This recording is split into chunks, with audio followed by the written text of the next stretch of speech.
आज के इस चैप्टर से आपको बहुत कुछ जानने को मिलेगा भारत के बारे में, भारत के कल्चर के बारे में, भारत की सिविलाइजेशन के बारे में आप सबको बहुत कुछ सीखने को मिलेगा। यूट्यूब पे जेन्युइनली बहुत कम देर पे लेक्चर खत्म कर दिया जाता है। क्यों? क्योंकि बहुत ज्यादा डिटेल में नहीं बताया जाता है। हम अगर आप लोग को डिटेल में बता रहे हैं, अच्छे से समझा रहे हैं, तो आप लोग को थोड़ा समय लेंगे एक्स्ट्रा। ये बोलते हैं मॉडर्न सिविलाइजेशन क्या है भैया? मटेरियल चीजों का पूजा करना, अपने अंदर जो राक्षस शैतान जो छिपाए हुए उसका पूजा करना, क्या मतलब बात कर रहे हो? ठीक है, मॉडर्न सिविलाइजेशन।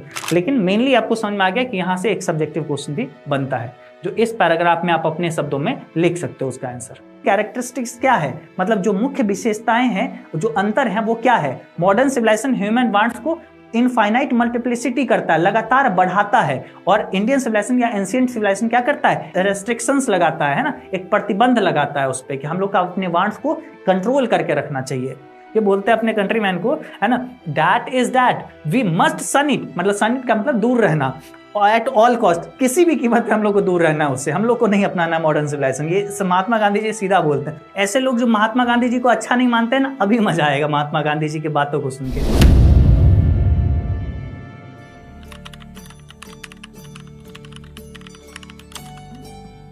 आज हम शुरुआत करेंगे इंग्लिश क्लास 12 के सिलेबस को, और आज पहला चैप्टर से हम लोग देखना शुरू करने वाले हैं। यानी फर्स्ट चैप्टर है इंडियन सिविलाइजेशन कल्चर, और इस चैप्टर को आज हम लोग बहुत अच्छे से पढ़ेंगे, लाइन बाय लाइन पढ़ेंगे। यानी आपका जो रेनबो पार्ट 2 बुक है ना, उसमें जो पहला जो चैप्टर है उसमें जो लाइन बाय लाइन आप देख रहे होंगे, हर एक लाइन को हम पढ़ पढ़ के उसका मतलब बताते हुए चलेंगे। ऐसे मतलब एक तरफ आपका इंग्लिश में लिखा रहेगा, एक तरफ आपका हिंदी में लिखा रहेगा, साथ ही साथ वर्ड मीनिंग वगैरह जो भी चीज आएंगे वो सब चीजों को भी हम अच्छे से क्लियर करते हुए चलेंगे, ताकि आप सब लोग को ना एक डर होता है कि इंग्लिश नहीं समझ में आता है, वो डर खत्म हो जाए। और जेन्युइनली जब आप इस क्लास को देख लोगे, आपको इस चैप्टर पे कोई और वीडियो देखने की जरूरत ही नहीं पड़ेगी, क्योंकि हम बहुत अच्छे तरीके से आराम से बढ़िया से ये चैप्टर को कंप्लीट करवाएंगे। अगर आपको सच में शिद्दत से समझनी है, रटना नहीं है, चीजों को अगर बहुत अच्छे से पढ़नी है, तो आ जाइए हमारे साथ पढ़िए, और हम आपका पूरा इंग्लिश का सिलेबस बहुत बढ़िया से टाइमली समाप्त कर देंगे, है ना। तो चलो जी, हम लोग आज पहला चैप्टर से शुरुआत करते हैं। पहले क्लास में आप सभी लोगों का स्वागत है। सभी बच्चे इस चैनल से जुड़ जाइए, क्योंकि आप सभी को एक साल पूरा सफर तय करना है पूरा सिलेबस के साथ में, है ना। तो इसलिए आज ही आप सभी लोग चैनल से जुड़ जाइए, सब्सक्राइब कर लेना है, और पहला चैप्टर से हम लोग शुरुआत कर रहे हैं, इंडियन सिविलाइजेशन कल्चर, है ना। तो चलो जी, हम लोग शुरुआत करते हैं। सबसे पहले हम लोग जानते हैं इंडियन सिविलाइजेशन एंड कल्चर का मतलब क्या होता है ना। इंडियन सिविलाइजेशन कल्चर का क्या मतलब होता है? इंडियन का मतलब क्या होता है? भारतीय, है ना।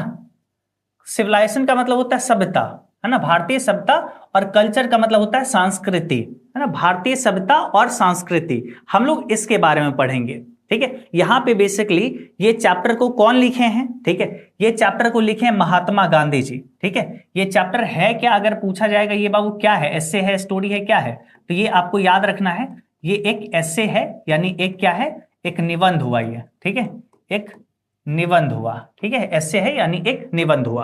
तो कोई भी राह चलता इंसान अगर आपसे पूछेगा इंडियन सिविलाइजेशन कल्चर क्या है, तो एक निबंध है, ठीक है, एक एस्से है, जिसको कौन लिखे हैं, इस एस्से के एसेस्ट कौन है, तो भैया महात्मा गांधी जी, ठीक है। महात्मा गांधी जी को तो आप सब लोग जानते होंगे, ये तस्वीर है, और इनके बारे में कुछ सवाल पूछे जाते हैं, वो हम कुछ पॉइंट्स लिख दिए। इसके बाद हम लोग राइटर के बारे में अच्छे से पढ़ते हैं, मतलब इनके बारे में डिटेल से पढ़ते हैं, ठीक है। तो देखो जी, नॉर्मली आपको यहां पे ये समझ में आया कि महात्मा गांधी जी हैं जो इस चैप्टर को लिखे हैं, इंडियन सिविलाइजेशन कल्चर को। यानी इस चैप्टर में वो बताते हैं भारत की सभ्यता के बारे में, भारत की संस्कृति के बारे में, इंडियन सिविलाइजेशन कैसा है, इंडियंस का कल्चर कैसा है, इन सब चीजों के बारे में बहुत अच्छे से एक्सप्लेन करते हैं इसमें, है ना, एस्से के रूप में लिखते हैं। तो आज के इस चैप्टर से आपको बहुत कुछ जानने को मिलेगा भारत के बारे में, भारत के कल्चर के बारे में, भारत की सिविलाइजेशन के बारे में, आप सबको बहुत कुछ सीखने को मिलेगा। तो चलिए जी, सभी लोग मोबाइल फुल स्क्रीन करिए और सिंपल अच्छे से पढ़ाई करने में लग जाइए, है ना। देखो, महात्मा गांधी जी, इनका पूरा नाम क्या है? मोहनदास करमचंद गांधी, ठीक है। अभी जहां तक बात करें इनका जन्म कब हुआ है, ये डेट आपको याद रखना है, 2 अक्टूबर 1869 एट पोरबंदर इन गुजरात। इनका जन्म 2 अक्टूबर 1869 को कहां पे? पोरबंदर इन गुजरात, मतलब गुजरात के पोरबंदर में 2 अक्टूबर 1869 को इनका जन्म होता है, ठीक है। इनका निधन कब होता है? 13 जनवरी, है ना, 30 जनवरी 1948 इन कंपाउंड ऑफ बिरला, है ना, बिरला कंपाउंड में इनका 1948 में 30 जनवरी को इनका निधन होता है, ठीक है, मतलब जो नाथूराम गॉडसे था वो गोली मार देता है, आपको पता होगा, है ना। तो इनका निधन का जो डेट है वो 30 जनवरी 1948 है, कंपाउंड ऑफ बिरला। चलिए, Mahatma Gandhi is known as father of nation. आप सभी लोग जानते होंगे, है ना, कि हम लोग बचपन से ही ये बात पढ़ते आए हैं कि राष्ट्रपिता कौन है, मतलब फादर ऑफ नेशन कौन है, तो हम लोग जानते आए हैं कि महात्मा गांधी हैं। तो वही चीज यहाँ पे लिखा है कि Mahatma Gandhi is known as father of nation. Mahatma Gandhi ji को राष्ट्रपिता के रूप में जानते हैं, और इन्हें हम लोग किस और रूप में जानते हैं, बापू के रूप में, है ना, बापू के रूप में। ठीक है, तो अगर आपके एग्जाम में अगर सवाल ऐसा आता है, who is known as a Bapu, है ना, बापू के रूप में कौन जाने जाते हैं, तो भैया महात्मा गांधी, याद रखेंगे। ठीक है, महात्मा गांधी जाने जाते हैं। क्लियर ना। चलो, इनके बारे में थोड़ा सा जानकारी समझ में आ गया, ये चैप्टर के बारे में थोड़ा सा आपको जानकारी समझ में आ गया। ठीक है, अब आ जाओ, सबसे पहले हम एक्सप्लेन करते हैं इनके बारे में, महात्मा गांधी जी के बारे में। आपके बुक में कुछ कुछ लाइन लिखा हुआ है, ठीक है, रेनबो पार्ट 2 जो बुक है उसमें आपके लाइन लिखा होगा। चलो, सबसे पहले हम उसको समझते हैं। ठीक है, उसके लाइन बाय लाइन को पढ़ते हैं, फिर हम लोग इस चैप्टर के पहला लाइन से शुरुआत करेंगे। ठीक है, तो पहले राइटर के बारे में समझ लीजिए, मोहनदास करमचंद गांधी। ठीक है, मतलब इनका पूरा नाम है मोहनदास करमचंद गांधी। ठीक है, तो अगर कोई भी आपसे पूछेगा गांधी जी का पूरा नाम क्या है, तो मोहनदास करमचंद गांधी। इनका जन्म और निधन के बारे में लिखा हुआ है, बॉर्न अक्टूबर 2, 1869, पोरबंदर, इंडिया, डाइड जनवरी 30, 1948, दिल्ली। ठीक है, मतलब आपको यह समझ में आ गया कि इनका जन्म 2 अक्टूबर 1869 को पोरबंदर में इनका जन्म होता है, और निधन होता है 30 जनवरी 1948 को, कहां पे, दिल्ली, कंपाउंड ऑफ बिरला में इनका निधन हो जाता है। ठीक है, चलो जी, बहुत बढ़िया। तो यहां पे क्या समझे कि MK. Gandhi, Mohandas Karamchand Gandhi was an Indian lawyer. एक क्या थे, इंडियन लॉयर थे, यानी भारतीय वकील थे ये।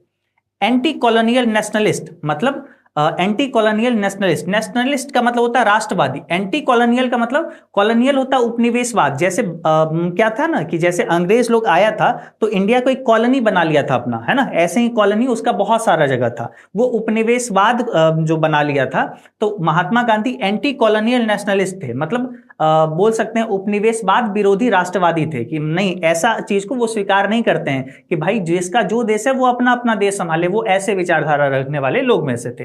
एंड पॉलिटिकल एथिक्स, है ना, राजनीतिक एथिक्स थे, राजनीति के सदाचारी भी थे। ठीक है, who implied non violent resistance to lead the successful campaign for India's independence from British rule, है ना, जो कि ब्रिटिश सरकार के खिलाफ, है ना, भारत को ब्रिटिश सरकार से भारत की आजादी के लिए उन्होंने नॉन वायलेंट, यानी एक तरीके से अहिंसात्मक रेसिस्टेंस, मतलब विरोध की शुरुआत की है। ठीक है, मतलब अंग्रेजों से भारत को आजाद करवाने के लिए वो अहिंसात्मक विरोध का शुरुआत की है, नॉन वायलेंट रेसिस्टेंस, है ना, मतलब कि भैया अहिंसा के रूप में हम लोग विरोध करेंगे, कोई भी किसी को मारपीट नहीं करेंगे, बल्कि हम शांति में तरीके से प्रदर्शन करेंगे कि अंग्रेज देश छोड़ के चले जाओ, है ना, इस तरीके का वो जो है बोल सकते हैं रेसिस्टेंस चालू किए। And in turn inspired movement for civil rights and freedom across the world. और इसके बदले जब वो अहिंसात्मक रूप से विरोध करना प्रारंभ किए, तो इसके बदले वो इंस्पायर्ड किए, लोगों को प्रेरित किए, मूवमेंट फॉर सिविल राइट्स, है ना, नागरिक अधिकार, और फ्रीडम अक्रॉस द वर्ल्ड, और आजादी के लिए पूरे दुनिया में, एक तरीके से बोल सकते हैं कि पूरे दुनिया में ये क्या फैलाए, वो लोगों को प्रेरित किए, इंस्पायर्ड किए, है ना, लोगों को और मनोबल बढ़ाए कि मतलब अपनी अपनी देश की आजादी के लिए, एक नागरिक के अधिकार के लिए आवाज उठाना चाहिए, है ना, और शांति में तरीके से उठाना चाहिए। ये कहीं ना कहीं महात्मा गांधी जी के बारे में जानकारी हुआ। ठीक है, आपको महात्मा गांधी जी के बारे में थोड़ी सी हम आपको जानकारी दे दी है।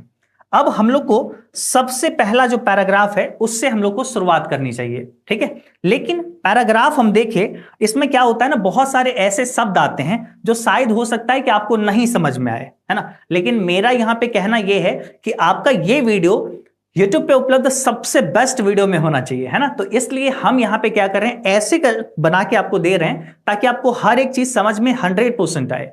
तो हर एक पैराग्राफ पढ़ाने से पहले उसमें जो भी वर्ड मीनिंग है, जो लग सकता है, हमें लगता है कि शायद हो सकता है आपको नहीं पता हो, तो पहले हम वर्ड मीनिंग बताएंगे उस पैराग्राफ का, और उसके बाद उस वो पैराग्राफ पढ़ाएंगे। ठीक है, पैराग्राफ क्या होता है अगर आपको ये नहीं पता है तो देखो, ऐसा समझ लो, ऐसा अब हम लोग ना जनरली क्या होता है, हम लोग जब कोई भी बुक पढ़ते हैं तो हम लोग का ये लाइन होता है ना, ऐसे ऐसे करके एक लाइन गया होता है। ठीक है, ऐसे ऐसे करके एक लाइन गया होता है, ठीक है।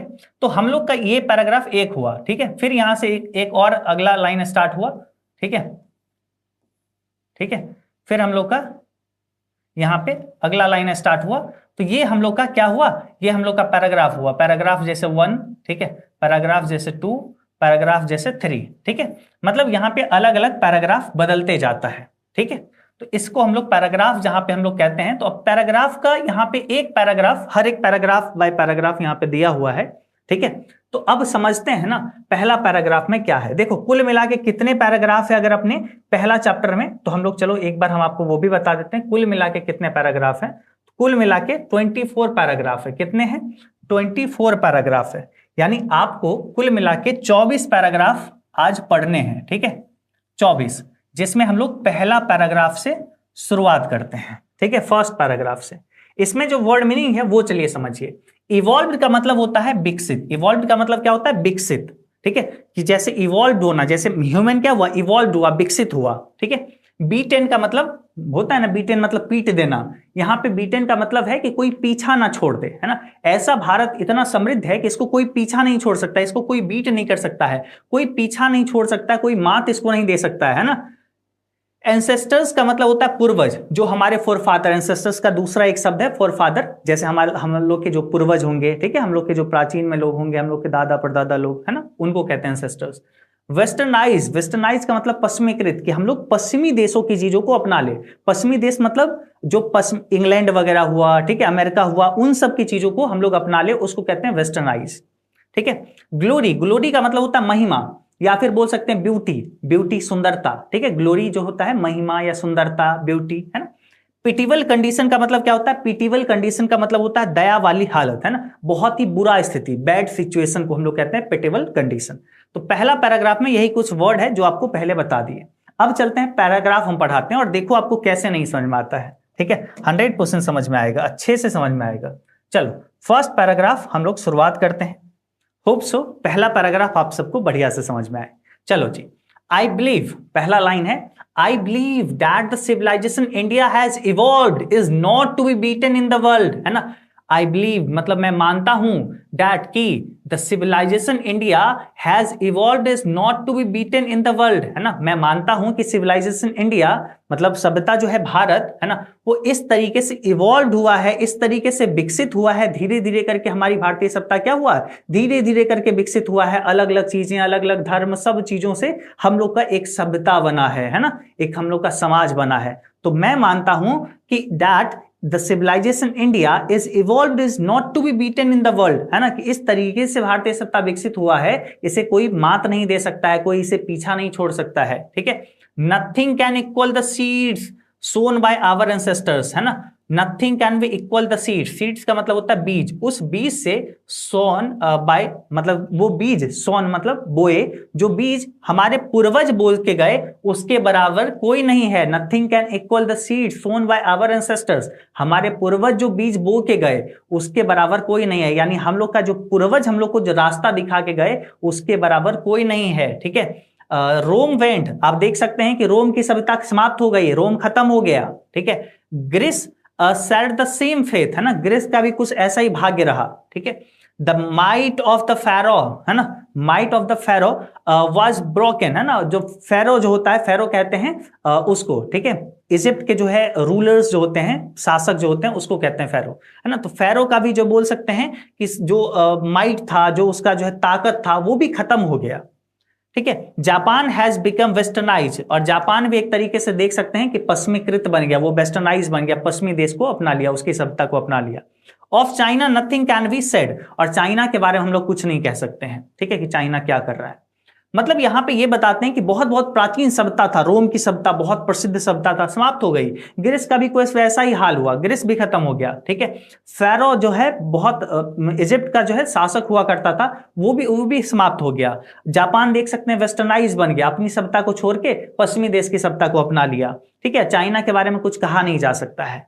बट लेकिन इंडिया इज स्टिल, लेकिन भारत अभी भी समहाउ, है ना, समहाउ कुछ हद तक बोले, समहाउ किसी भी तरीके से और अदर अन्यथा अगर हम बोले साउंड एट द फाउंडेशन, है ना, अभी भी भारतीय सभ्यता के बारे में अगर बात करें तो अभी भी, है ना, भारतीय सभ्यता अपने फाउंडेशन पर है, यानी अपने फाउंडेशन पे, यानी अपने नींव पे अडिग है, अपने नींव पे भारतीय सभ्यता अभी भी अटल है, खरा है। ठीक है, भारतीय सभ्यता अभी तक वहीं का वहीं है। मतलब यहां पे बोलते हैं कि मैं मानता हूं कि भारत की सभ्यता इस तरीके से इवॉल्व हुआ है कि उसको कोई बीट नहीं कर सकता, कोई मात नहीं दे सकता है। Nothing can equal the seed sown by our ancestors, है ना, उस बीज के बराबरी कोई नहीं कर सकता जो हम लोग के एंसेस्टर बो के गए, यानी हम लोग को एंसेस्टर्स, हम लोग के पूर्वज जो हम लोग को रास्ता दिखाए हैं, हम लोग उस रास्ते पे चल रहे हैं। ठीक है, उसके बराबरी कोई नहीं कर सकता। ये बोलते हैं कि रोम की सभ्यता समाप्त हो गई है, ग्रीस का भी कुछ ऐसा ही हाल रहा। ठीक है, फेरो का जो है ना, फेरोन वगैरह जो इजिप्ट का शासक हुआ करता था, वो सब भी समाप्त हो गया।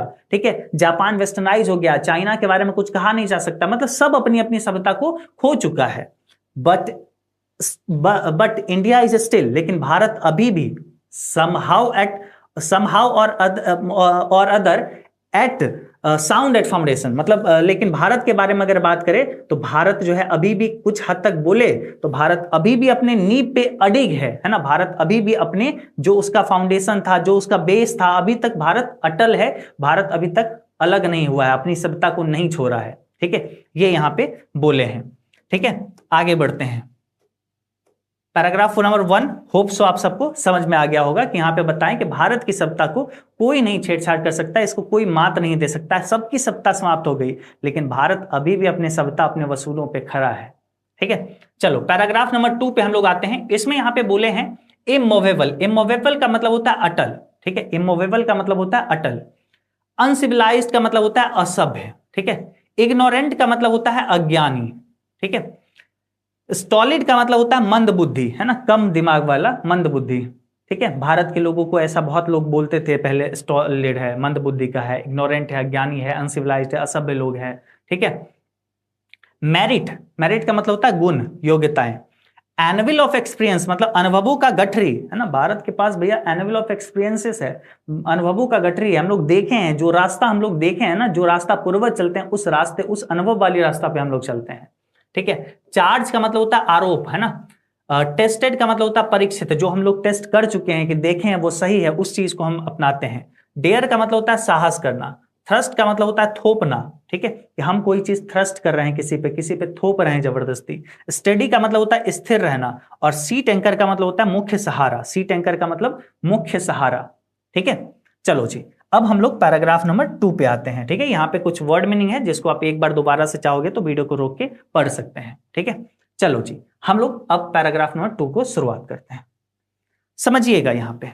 ठीक है, in the midst of all this, इन सब के बीच, in the midst of all this, लेकिन देख रहे हो यहाँ पे सबकी सत्ता समाप्त हो गई, लेकिन भारत की सत्ता अभी तक अटल है। इन सब के बीच, in the midst of all this, इन सब के बीच, इंडिया रिमेन्स इमूवेबल, भारत अभी भी क्या है, इमूवेबल है, यानी अटल है। ठीक है, and that is her glory, और यही उसकी क्या है, ग्लोरी है। ग्लोरी का मतलब ब्यूटी, सुंदरता, भारत की यही तो सुंदरता है। ठीक है, it is a charge against India, है ना, भारत के पे एक आरोप लगाया जाता है, चार्ज लगाया जाता है भारत पे, दैट की हर पीपुल आर अनसिविलाइज्ड, कि यहाँ के लोग क्या है, अनसिविलाइज्ड है, असभ्य लोग हैं, इग्नोरेंट है, अज्ञानी है। स्टॉलिड का मतलब बोल सकते हैं कि जिद्दी लोग हैं। ठीक है, यहाँ के लोग अनसिविलाइज्ड, असभ्य हैं।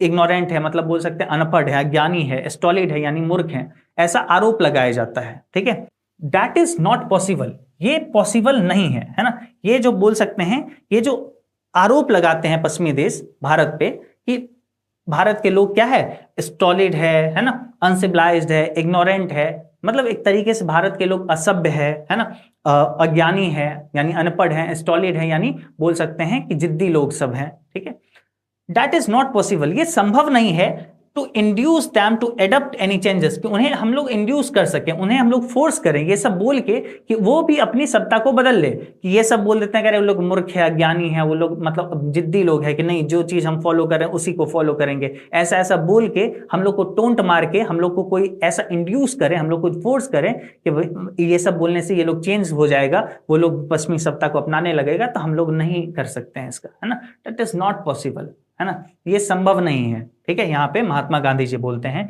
कि जो भारतीय लोगों पर आरोप लगाते हैं, है ना, कि भारत के लोग यह असभ्य है, इग्नोरेंट है, स्टॉलिड है, जिद्दी हैं, तो इसका ये मतलब नहीं है कि हम लोग भैया क्या हो जाए, इंड्यूस हो जाए और एडप्ट कर ले चेंजेस को, है ना, बदलाव को अपना ले, नहीं हो सकता। ठीक है, पैराग्राफ नंबर 2 में ही आगे बढ़ते हैं।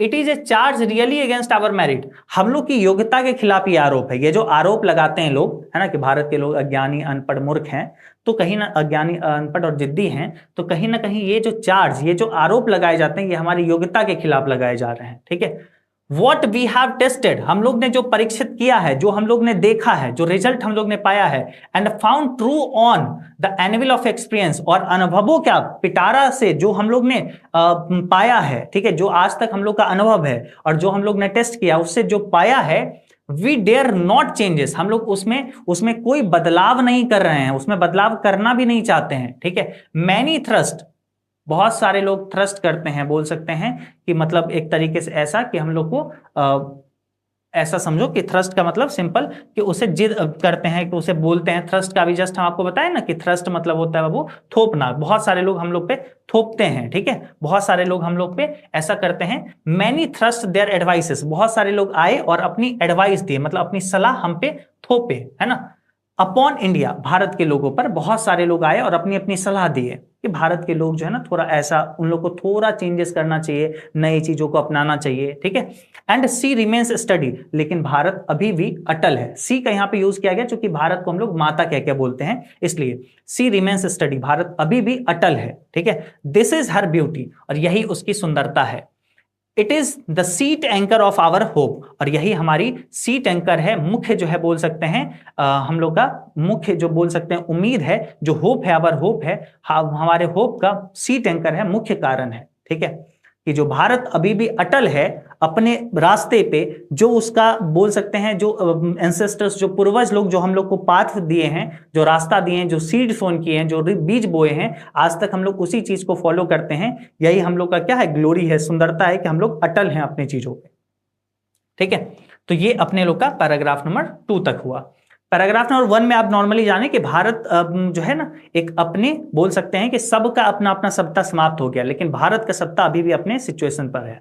पैराग्राफ नंबर 2 में देखें कि बहुत सारे लोग हम लोग पे आरोप लगाते हैं कि हम लोग स्टॉलिड हैं, अनसिविलाइज्ड हैं, है ना, इग्नोरेंट हैं, यानी हम लोग मूर्ख हैं, अज्ञानी हैं, जिद्दी हैं। ठीक है, तो ये सब आरोप लगाते हैं, लेकिन इसका ये मतलब नहीं कि हम लोग कुछ भी बदलाव कर ले, है ना। हम लोग ने जो पाया है, हम लोग के पास जो अनुभव है, जो हम लोग ने अभी तक टेस्ट किया है, उसमें उसके अनुसार हम लोग देखें कि क्या सही है, और हम लोग उसमें कोई बदलाव नहीं करना चाहते हैं। ठीक है, और भारत अभी भी बहुत सारे लोग आए, अपनी अपनी एडवाइसेस थ्रस्ट किए, मतलब बहुत सारे लोग अपनी अपनी एडवाइसेस, सलाह जो है हम लोग पे जबरदस्ती थोपे, लेकिन हम लोग आज भी अपनी चीजों पे स्टडी हैं, है ना, रुके हुए हैं, और यही जो है भारत की सुंदरता है। ठीक है, और यही हम लोग का सीट एंकर है, हमारे आवर होप का, हमारे उम्मीद का यही मुख्य कारण है।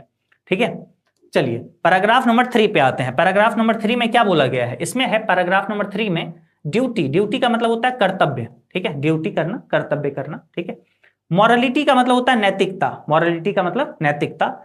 इक्विपमेंट का मतलब होता है समानार्थी। ठीक है, समानार्थी। इक्विवेलेंट, सॉरी इक्विपमेंट बोल रहे हैं, इक्विवेलेंट है ना, इक्विवेलेंट का मतलब समानार्थी, है ना, इक्विवेलेंट, इक्वल। ठीक है, गुड कंडक्ट का मतलब होता है अच्छे आचरण। ठीक है, अच्छा आचरण, गुड कंडक्ट, गुड बिहेवियर। ठीक है, ये हम लोग का हो गया पैराग्राफ 3 का वर्ड मीनिंग। आइए हम लोग इस तरीके से हम लोग पैराग्राफ नंबर 3 को भी पढ़ते हैं पहले। ठीक है, इसमें क्या बोला गया है, civilisation is that mode of conduct which point out to men the path of duty, है ना। civilization is that mode of conduct, civilization एक ऐसा जरिया है which जो point out to men the path of duty, जो मनुष्य को, है ना, point out करता है, बतलाता है, the path of duty, है ना, कर्तव्य का रास्ता दिखलाता है। ठीक है, सभ्यता बोल सकते हैं कि एक ऐसा जरिया है जो बोल सकते हैं हमारे जो कर्तव्य है उसको दिखलाता है ना। सभ्यता एक ऐसा जरिया है जो हमारी एक मनुष्य का कर्तव्य को बतलाता है। ठीक है, मनुष्य का क्या कर्तव्य है। ठीक है, परफॉर्मेंस ऑफ ड्यूटी, है ना, कि हम लोग का जो है क्या परफॉर्मेंस, क्या ड्यूटी का जो है कर्तव्य है उसका क्या परफॉर्मेंस है। एंड ऑब्जर्वेंस ऑफ मॉरलिटी, और जो नैतिकता है उसको ऑब्जर्व करता है। ठीक है, आर कन्वर्टिबल टर्म्स, ये दोनों जो है ना अलग अलग चीजें हैं। ठीक है, कि हम लोग अपने बोल सकते हैं कि फर्ज को, यानी हमारे जो फर्ज हैं उनका पालन करना और सदाचार के साथ करना, ये दोनों चीजें आपस में बदली जा सकती है, कन्वर्टिबल टर्म्स है। ठीक है। To observe morality is to attain mastery over our mind and our passion, है ना। अगर हम लोग टू ऑब्जर्व मॉरलिटी, हम लोग अगर नैतिकता का पालन करते हैं, नैतिकता का पालन करना मतलब सिंपल समझो, attain mastery over our mind and passion, हम लोग अपने दिमाग और अपने जो है पैशन, हम लोग का जो अपनी इच्छाएं हैं बोल सकते हैं, जो हम लोग का शौक है, उस दोनों पे क्या करना होगा, मास्टरी करना होगा, यानी विजय प्राप्त करना होगा, है ना, जीतना होगा हम लोग को, ठीक है। So doing we know our self, है ना, मतलब इससे इसको करते हुए हम लोग अपने आप को जान सकते हैं।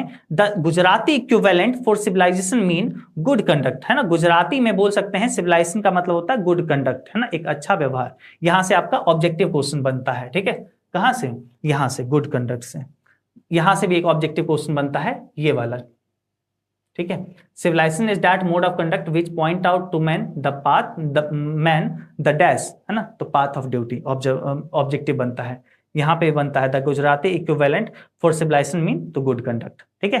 यहां से 2 ऑब्जेक्टिव क्वेश्चन बनता है, ये आपको बता दिए, ठीक है। चलो हम लोग आगे बढ़ते हैं, हम लोग आगे बढ़ते हैं, पैराग्राफ नंबर 3 के बाद 4 में आते हैं, ठीक है। 4 में कोई वर्ड मीनिंग कुछ टफ नहीं था, इसलिए कोई वर्ड मीनिंग नहीं दिए, पैराग्राफ 5 में देंगे, ठीक है। देखो, दिस डेफिनेशन बी करेक्ट, अगर ये डेफिनेशन करेक्ट है ना, यदि यह परिभाषा सही है, then India as so many writers, तो भारत में बहुत सारे लेखक हैं, हैव शोन, जो लिखे हैं, जो बताए हैं, ठीक है, has nothing to be learn from anybody else, हम लोग को दूसरों से कुछ नहीं सीखना चाहिए, है ना, हम लोग को कुछ भी, नथिंग, है ना, to be learn from anybody, हम लोग को दूसरों से कुछ भी नहीं सीखना चाहिए, and else and this is as it should be, और इसे, ये जैसा है इसे ऐसा ही होना चाहिए, है ना।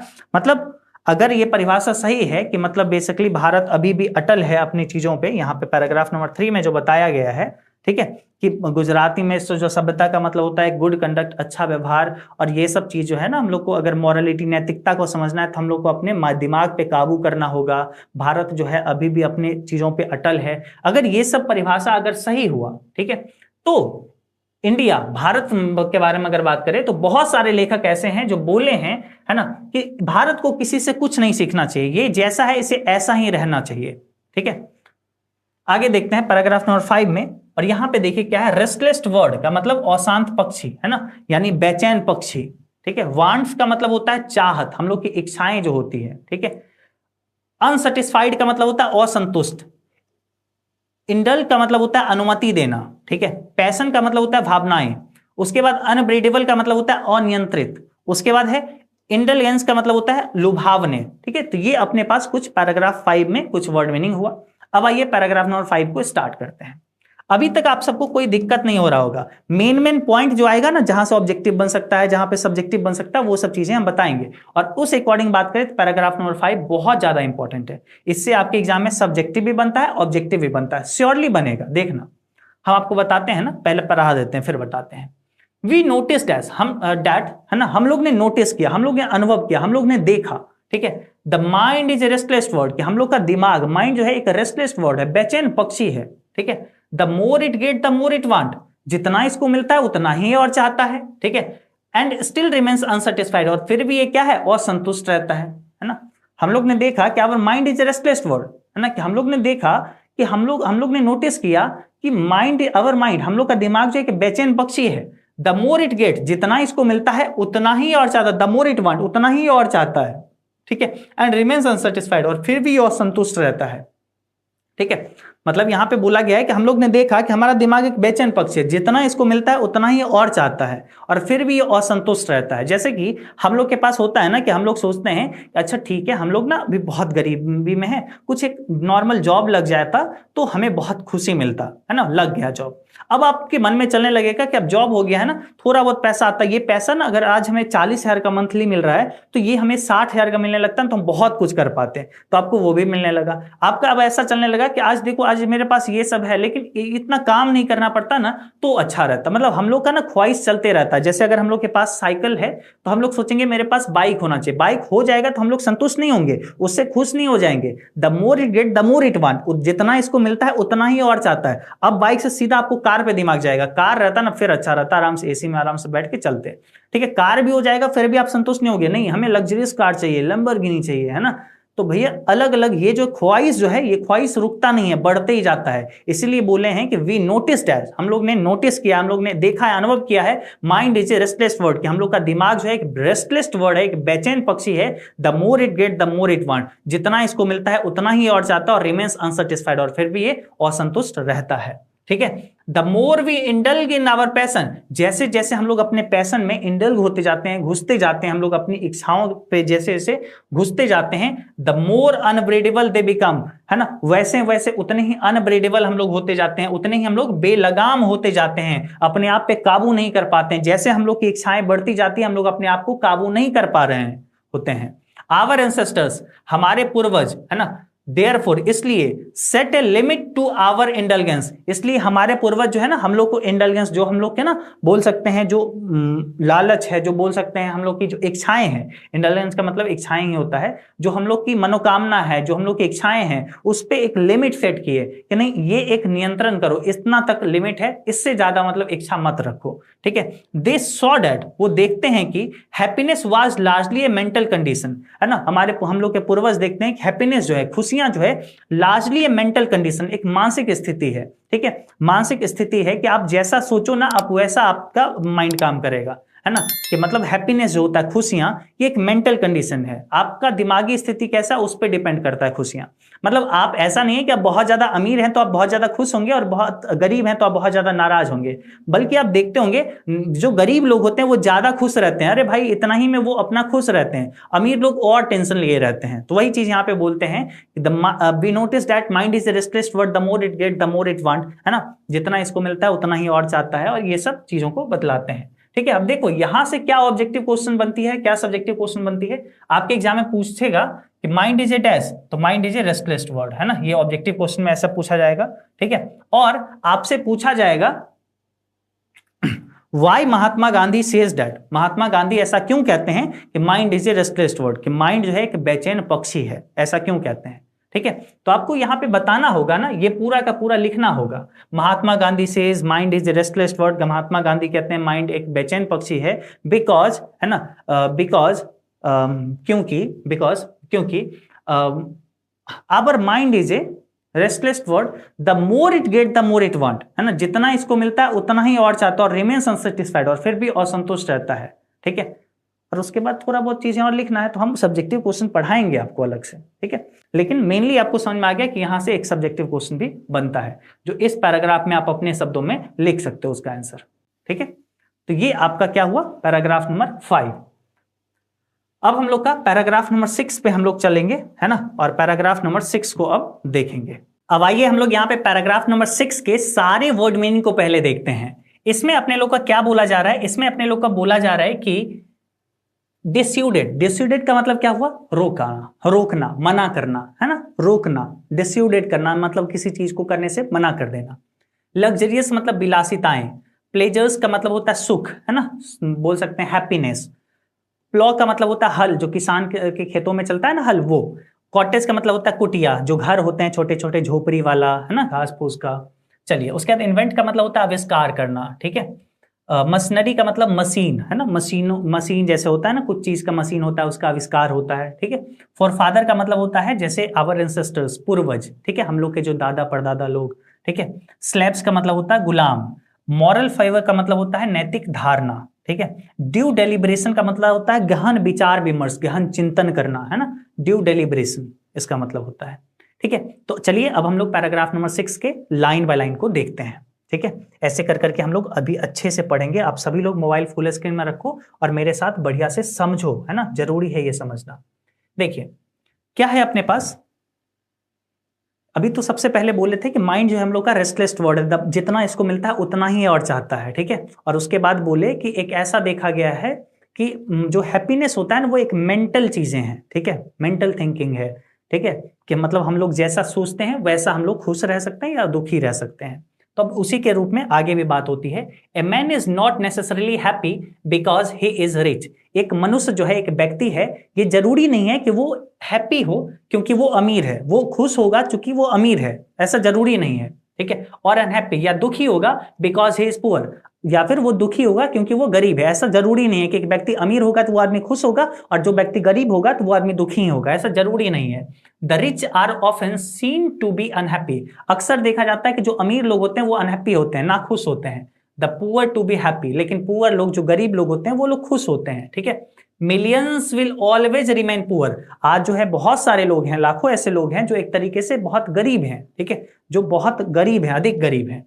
ऑब्जर्विंग ऑल दिस, और इन सब को देखने के बाद हम लोग जब देखें कि जरूरी नहीं कि एक अमीर व्यक्ति खुश हो और एक गरीब व्यक्ति हो तो वो दुखी ही होगा, ऐसा जरूरी नहीं है कि जैसा सोचते हैं ना वैसा होते हैं। अगर हमें संतुष्टि है, हमें सेटिस्फाइड है हम अपनी चीजों से, तो बस हम संतुष्ट होंगे। ठीक है, ये नहीं कि और चाहिए और चाहिए, हमारा माइंड एक रेस्टलेस वर्ड बना के रखें। ऑब्जर्विंग ऑल दिस, और इन सबको ऑब्जर्व करने के बाद, समझने के बाद, देखने के बाद, आवर एंसेस्टर्स, हमारे पूर्वज, डिस्यूडेड, यानी डिस्यूड का मतलब रोकना, मना किए, us from luxurious and pleasure, कि भैया आराम और प्लेजर मतलब आनंददायक वाली चीजों से, है ना, ये जो है ना बोल सकते हैं कि ये आराम और आनंद वाली चीजें, प्लेजर्स का मतलब आनंद वाली चीजें से रोके हम लोग को, है ना, कि भैया ये जो है ना इतना विलासिता वाली चीजों पे, अलग अधिक अधिक लग्जरियस का मतलब कि कुछ काम हम खुद से कर सकते थे, नहीं, इसको तो बड़ा स्टैंडर्ड तरीके से हम क्यों करें, अरे मशीन मेरे लिए करेगा। ठीक है, तो ऐसा नहीं करना चाहिए, इसलिए हम लोग के पूर्वज हम लोग को रोके इन सबसे। We have manage with the same kind of plough as existed thousands of year ago, हम लोग आज भी वही हल से मैनेज करते हैं सब खेती पथारी, खेत वगैरह, जो है ना, जो थाउजेंड्स ऑफ ईयर ओल्ड, जो हजारों साल पहले था। ये महात्मा गांधी जी लिखते थे, तब ऐसा ही होता था, तब भी हल से ही चलता था। वो तो बाद में इतना ज्यादा विकास हो गया कि अब भाई हल से कोई नहीं करता है, अब सब ट्रैक्टर वगैरह आ गया। ठीक है, उस समय तक तो ये यही लिखे थे कि आज भी हम वही हल का उपयोग करते हैं जो हजारों साल पहले उपयोग किया जाता था। We have written the same kind of cottage that we had in former time, है ना, हम लोग के पास आज भी वही रिटर्न है, मतलब वही बचा हुआ क्या है, सेम काइंड ऑफ कॉटेज, वही टाइप का झोपड़ी आज भी हमारे पास है जो फॉर्मर टाइम में, जो प्राचीन समय में हुआ करता था जैसा। And our indigenous education remains the same as before, और हम लोग का इंडिजीनियस यानी हम लोग का देसी जो है एजुकेशन, शिक्षा जो है आज भी वही है जो पहले हुआ करता था, है ना, आज भी हम लोग का देसी शिक्षा वही है। आगे देखते हैं पैराग्राफ नंबर 6 में ही आगे लिखते हैं, we had no system of life coding competition, हम लोग का जीवन का बर्बाद करने वाली कोई प्रतियोगिता नहीं है। ठीक है, each followed his own occupation और ट्रेड और and charge a regular wages, है ना, हर एक लोग, ईच फॉलोड, है ना, हर एक अलग अलग लोग जो है ऑन ऑक्यूपेशन, है ना, मतलब अपना अपना जो है पेशा फॉलो करता है, हर एक आदमी अपना अपना पेशा को फॉलो करता है और एक रेगुलर वेजेस, एक नॉर्मल, एक कमाई, साधारण कमाई कमाता है। हर एक आदमी, गांव में रहने वाला हर एक आदमी एक साधारण काम करता है, एक साधारण पेशा को फॉलो करता है और उससे थोड़ा बहुत पैसा कमाता है, वेजेस कमाता है। It was not that we did not know how to invent machineries, ये नहीं है इसका मतलब कि हम लोग ये नहीं जानते थे कि मशीन को कैसे आविष्कार कर सके, ऐसा नहीं है। But hour for father new that, है ना, हम लोग के पूर्वज जानते थे, लेकिन हमारे पूर्वज जानते थे, if we set our heart after such things, देखो ऐसा नहीं था कि हम लोग, हमारे पूर्वज जो है मशीन का आविष्कार करना नहीं जानते थे, but hour for father new that, लेकिन हम लोग के पूर्वज, हम लोग के जो पूर्वज लोग थे, है ना, फॉर फादर्स थे, वो जानते थे, if we set our heart after such things, अगर हम लोग अपनी दिल को ऐसी लुभावनी वाली चीजों की तरफ ले जाएं, ठीक है, वी वुड बिकम स्लैब्स, है ना, हम लोग गुलाम बन जाएंगे, and lose our moral fibre, है ना, और हम लोग अपनी नैतिक चरित्र को, नैतिक आचरण को हम लोग खो देंगे। ठीक है, तो ऐसा हम लोग के पूर्वज को ऐसा लगता था। ठीक है, तो यहाँ पे आपको पैराग्राफ नंबर 6 में यहाँ तक आप देखें कि हमारे पूर्वज जानते थे कि मशीन का कैसा आविष्कार हो सकता है, लेकिन वो लोग नहीं करते थे। वो लोग समझते थे कि अगर हम लोग ऐसे चीजों की तरफ भागे ना, तो हम लोग जो है एक तरीके से मतलब कहीं ना कहीं गुलाम बन जाएंगे, इन सब चीजों का, मशीनों का गुलाम बन जाएंगे। और आज सच में देखने को भी मिल रहा है कि हम लोग मशीनों के गुलाम है। कैमरा से ये वीडियो शूट हो रहा है, मोबाइल आपके हाथ में है, क्या है, मशीन ही तो है। ये सामने डिजिटल बोर्ड है जिसपे ये सब दिख रहा है, ये सब भी तो एक मशीन ही हुआ ना। ये सब 3-3 लाख का जो डिजिटल बोर्ड हुआ, इससे क्या हुआ, मशीन हुआ। हम लोग आज गुलाम बने पड़े हैं। ठीक है, आगे देखते हैं पैराग्राफ नंबर 6 में ही। ठीक है, दे देयरफॉर, इसलिए वे लोग यानी हम लोग के पूर्वज जो थे, for father, after due deliberation, मतलब बहुत सारे गहन चिंतन के बाद, डिसाइडेड, ड्यू डेलिब्रेशन का मतलब गहन चिंतन, बहुत सारे विचार विमर्श करने के बाद डिसाइडेड, ये निष्कर्ष पे निकले, ये फैसला निकाले, दैट की we should only do what we could with our hands and feet, है ना। वे लोग ये निकाले कि हम लोग को वही करना चाहिए जो हम लोग हाथ पैर से कर सके, है ना। इतनी गहन चिंतन के बाद कि मशीनों का आविष्कार करे ना करे, इसका क्या नुकसान है, क्या फायदा है, सब कुछ देखने के बाद with due deliberation, therefore after due deliberation, इन सब गहन चिंतनों के बाद ये फैसला पे आए, ये डिसाइड किए कि that we should only do what we could with our hands and feet, है ना, वही हम लोग को करना चाहिए जो हम लोग हाथ पैर के द्वारा कर सकते हैं। They saw that our real happiness and health consisted in proper use of our hands and feet. वो देखते हैं कि हम लोग का जो है ना हाथ जो है, हम लोग का जो हेल्थ जो है और हैप्पीनेस जो खुशियां हैं और हम लोग का स्वास्थ्य जो है वो कंसिस्टेड, वो लगातार बनी रहेगी इन proper use of hand and feet, है ना। हम लोग अगर हाथ और पांव का उपयोग करेंगे तो हम लोग का स्वास्थ्य और हम लोग की जो है ना खुशियां वो बरकरार रहेगी, बनी रहेगी। ठीक है, तो ये यहां पे देखते हैं कौन, महात्मा गांधी जी बोलते हैं कि ऐसा हम लोग के पूर्वज देखते थे कि हम लोग अगर हाथ पांव से काम करते हैं तो हमारा शरीर भी स्वस्थ रहेगा, हम खुश भी रहेंगे। ठीक है, इसलिए हमारे पूर्वज लोग डिसाइड किए कि मशीनों का आविष्कार नहीं करके हम लोग खुद से हाथ पांव से ही सारे कामों को करेंगे। पैराग्राफ 6 हो गया। अब चलो 7 नंबर पैराग्राफ पे आते हैं। एक एक पैराग्राफ खत्म होता जा रहा है और बढ़िया तरीके से आपको समझ में भी आता जा रहा होगा। हम देखो समय नहीं देख रहे हैं बच्चे, सही बात बता रहे हैं। YouTube पे जेन्युइनली बहुत कम देर पे लेक्चर खत्म कर दिया जाता है। क्यों? क्योंकि बहुत ज्यादा डिटेल में नहीं बताया जाता है। हम अगर आप लोग को डिटेल में बता रहे हैं, अच्छे से समझा रहे हैं, तो आप लोग को थोड़ा समय लेंगे एक्स्ट्रा, लेकिन ये समय आप जो दे रहे हो ना हमें, इस समय का बेस्ट आपको आउटपुट हम देंगे, है ना। ये चैप्टर का जब एक बार ये वीडियो आपका खत्म हो जाएगा तो आप याद रखना ये पूरे चैप्टर आप बहुत अच्छे से समझ जाओगे, आपको इधर उधर भटकने का जरूरत नहीं पड़ेगा ना एटलीस्ट। चलो 7 नंबर पैराग्राफ में क्या क्या वर्ड मीनिंग है देखते हैं। रीजन, रीजन का मतलब तर्क देना, है ना, कोई एक विचार देना, तर्क देना, सलाह देना। ठीक है, इनकम्ब्रेंसेस का मतलब होता है बोझ, है ना, भार। उसके बाद गैंग्स का मतलब होता है दल, ग्रुप। ठीक है, थेप्स का मतलब चोर, रोबर्स का मतलब डकैती। ठीक है, प्रोस्टिट्यूशन का मतलब होता है वेश्याकृति, वेश्यावृत्ति, वेश्याएं, है ना। वाइस का मतलब होता है बुराई, फ्लोरिशिंग मतलब फलने फूलने लगना, वाइस फ्लोरिशिंग मतलब बुराई फैलना। उसके बाद रॉब्ड का मतलब होता है लूटा जाता, है ना, लूटा जाता है, रॉब्ड का मतलब लूटा जाना। ठीक है, तो ये हुआ पैराग्राफ नंबर 7 का कुछ वर्ड मीनिंग। आइए हम लोग पैराग्राफ नंबर 7 को अब समझते हैं।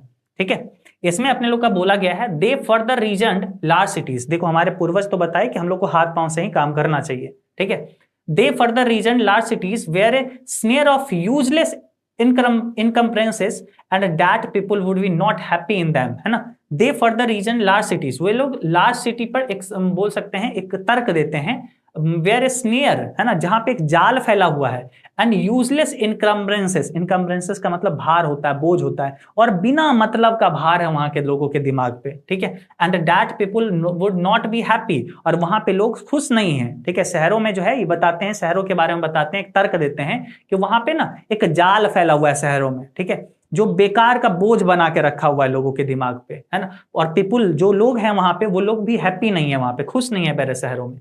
That there would be gangs of thieves, क्योंकि वहां पे क्या है, गैंग्स ऑफ, चोरों का जो है ना बोल सकते हैं झुंड है, डकैतों का, रॉबर्स का झुंड है, प्रोस्टिट्यूशंस मतलब वेश्याओं का झुंड है, एंड वाइस फ्लोरिशिंग, और वाइस फ्लोरिशिंग, वाइस का मतलब बुराई, फ्लोरिशिंग मतलब फैलना, और वहां पे बुराइयां पसर रही है शहरों में, जो मतलब जाल है ना एक तरीके से विचित्र सा, जिसमें लोग जो है एक तरीके से बोल सकते हैं क्या हो रहे हैं, लोग एक तरीके से वहां पे खुश नहीं रह रहे हैं। ठीक है, और वहां पे एक तरीके से चोर का, डकैत का, वेश्याएं का, ये सब का क्या है, ग्रुप्स है, वहां पे गैंग चलता है। ठीक है, वाइस फ्लोरिशिंग हो रहा है वहां पे, मतलब एकदम बुराई पसर रही है। In them and that poor man would be robbed by rich man, और वहां पे क्या है, बड़े बड़े शहरों में क्या होता है, पुअर मैन जो गरीब लोग होते हैं, जो गरीब जनता होते हैं, would be robbed by rich man, वो अमीर लोगों के द्वारा लूट लिए जाते हैं, गरीब लोगों को अमीर लोग लूट लेते हैं। ठीक है, they were therefore satisfied with small village, इसलिए हम लोग के पूर्वज जो थे छोटे से गांव से ही संतुष्ट थे, सेटिस्फाइड थे कि नहीं छोटे से गांव में रहना, सुखी संपन्न रहना है। ठीक है, पैराग्राफ नंबर 7 में आप लोग अभी ये देखो, पैराग्राफ नंबर 8 पे आते हैं। ठीक है, 7 भी हो गया, 8 नंबर पैराग्राफ पे आ जाओ, समझो। स्वॉर्ड का मतलब क्या होता है, स्वॉर्ड का मतलब होता है तलवारें। ठीक है, सॉवरेन का मतलब होता है शासक, सॉवरेन का मतलब होता है शासक। ठीक है, सॉवरेंस का मतलब होता है शासकों, ऋषि का मतलब होता है ऋषियों। ठीक है, फकीर्स का मतलब होता है फकीरों। ठीक है, कॉन्स्टिट्यूशन का मतलब होता है संविधान। फिटर का मतलब होता है अधिक उपयुक्त। ठीक है, मतलब फिटर लव, मतलब जैसे फिटर होता है ना अधिक उपयुक्त। ठीक है, अब यहाँ पे टीच का मतलब होता है सिखाने, लर्न का मतलब सीखने।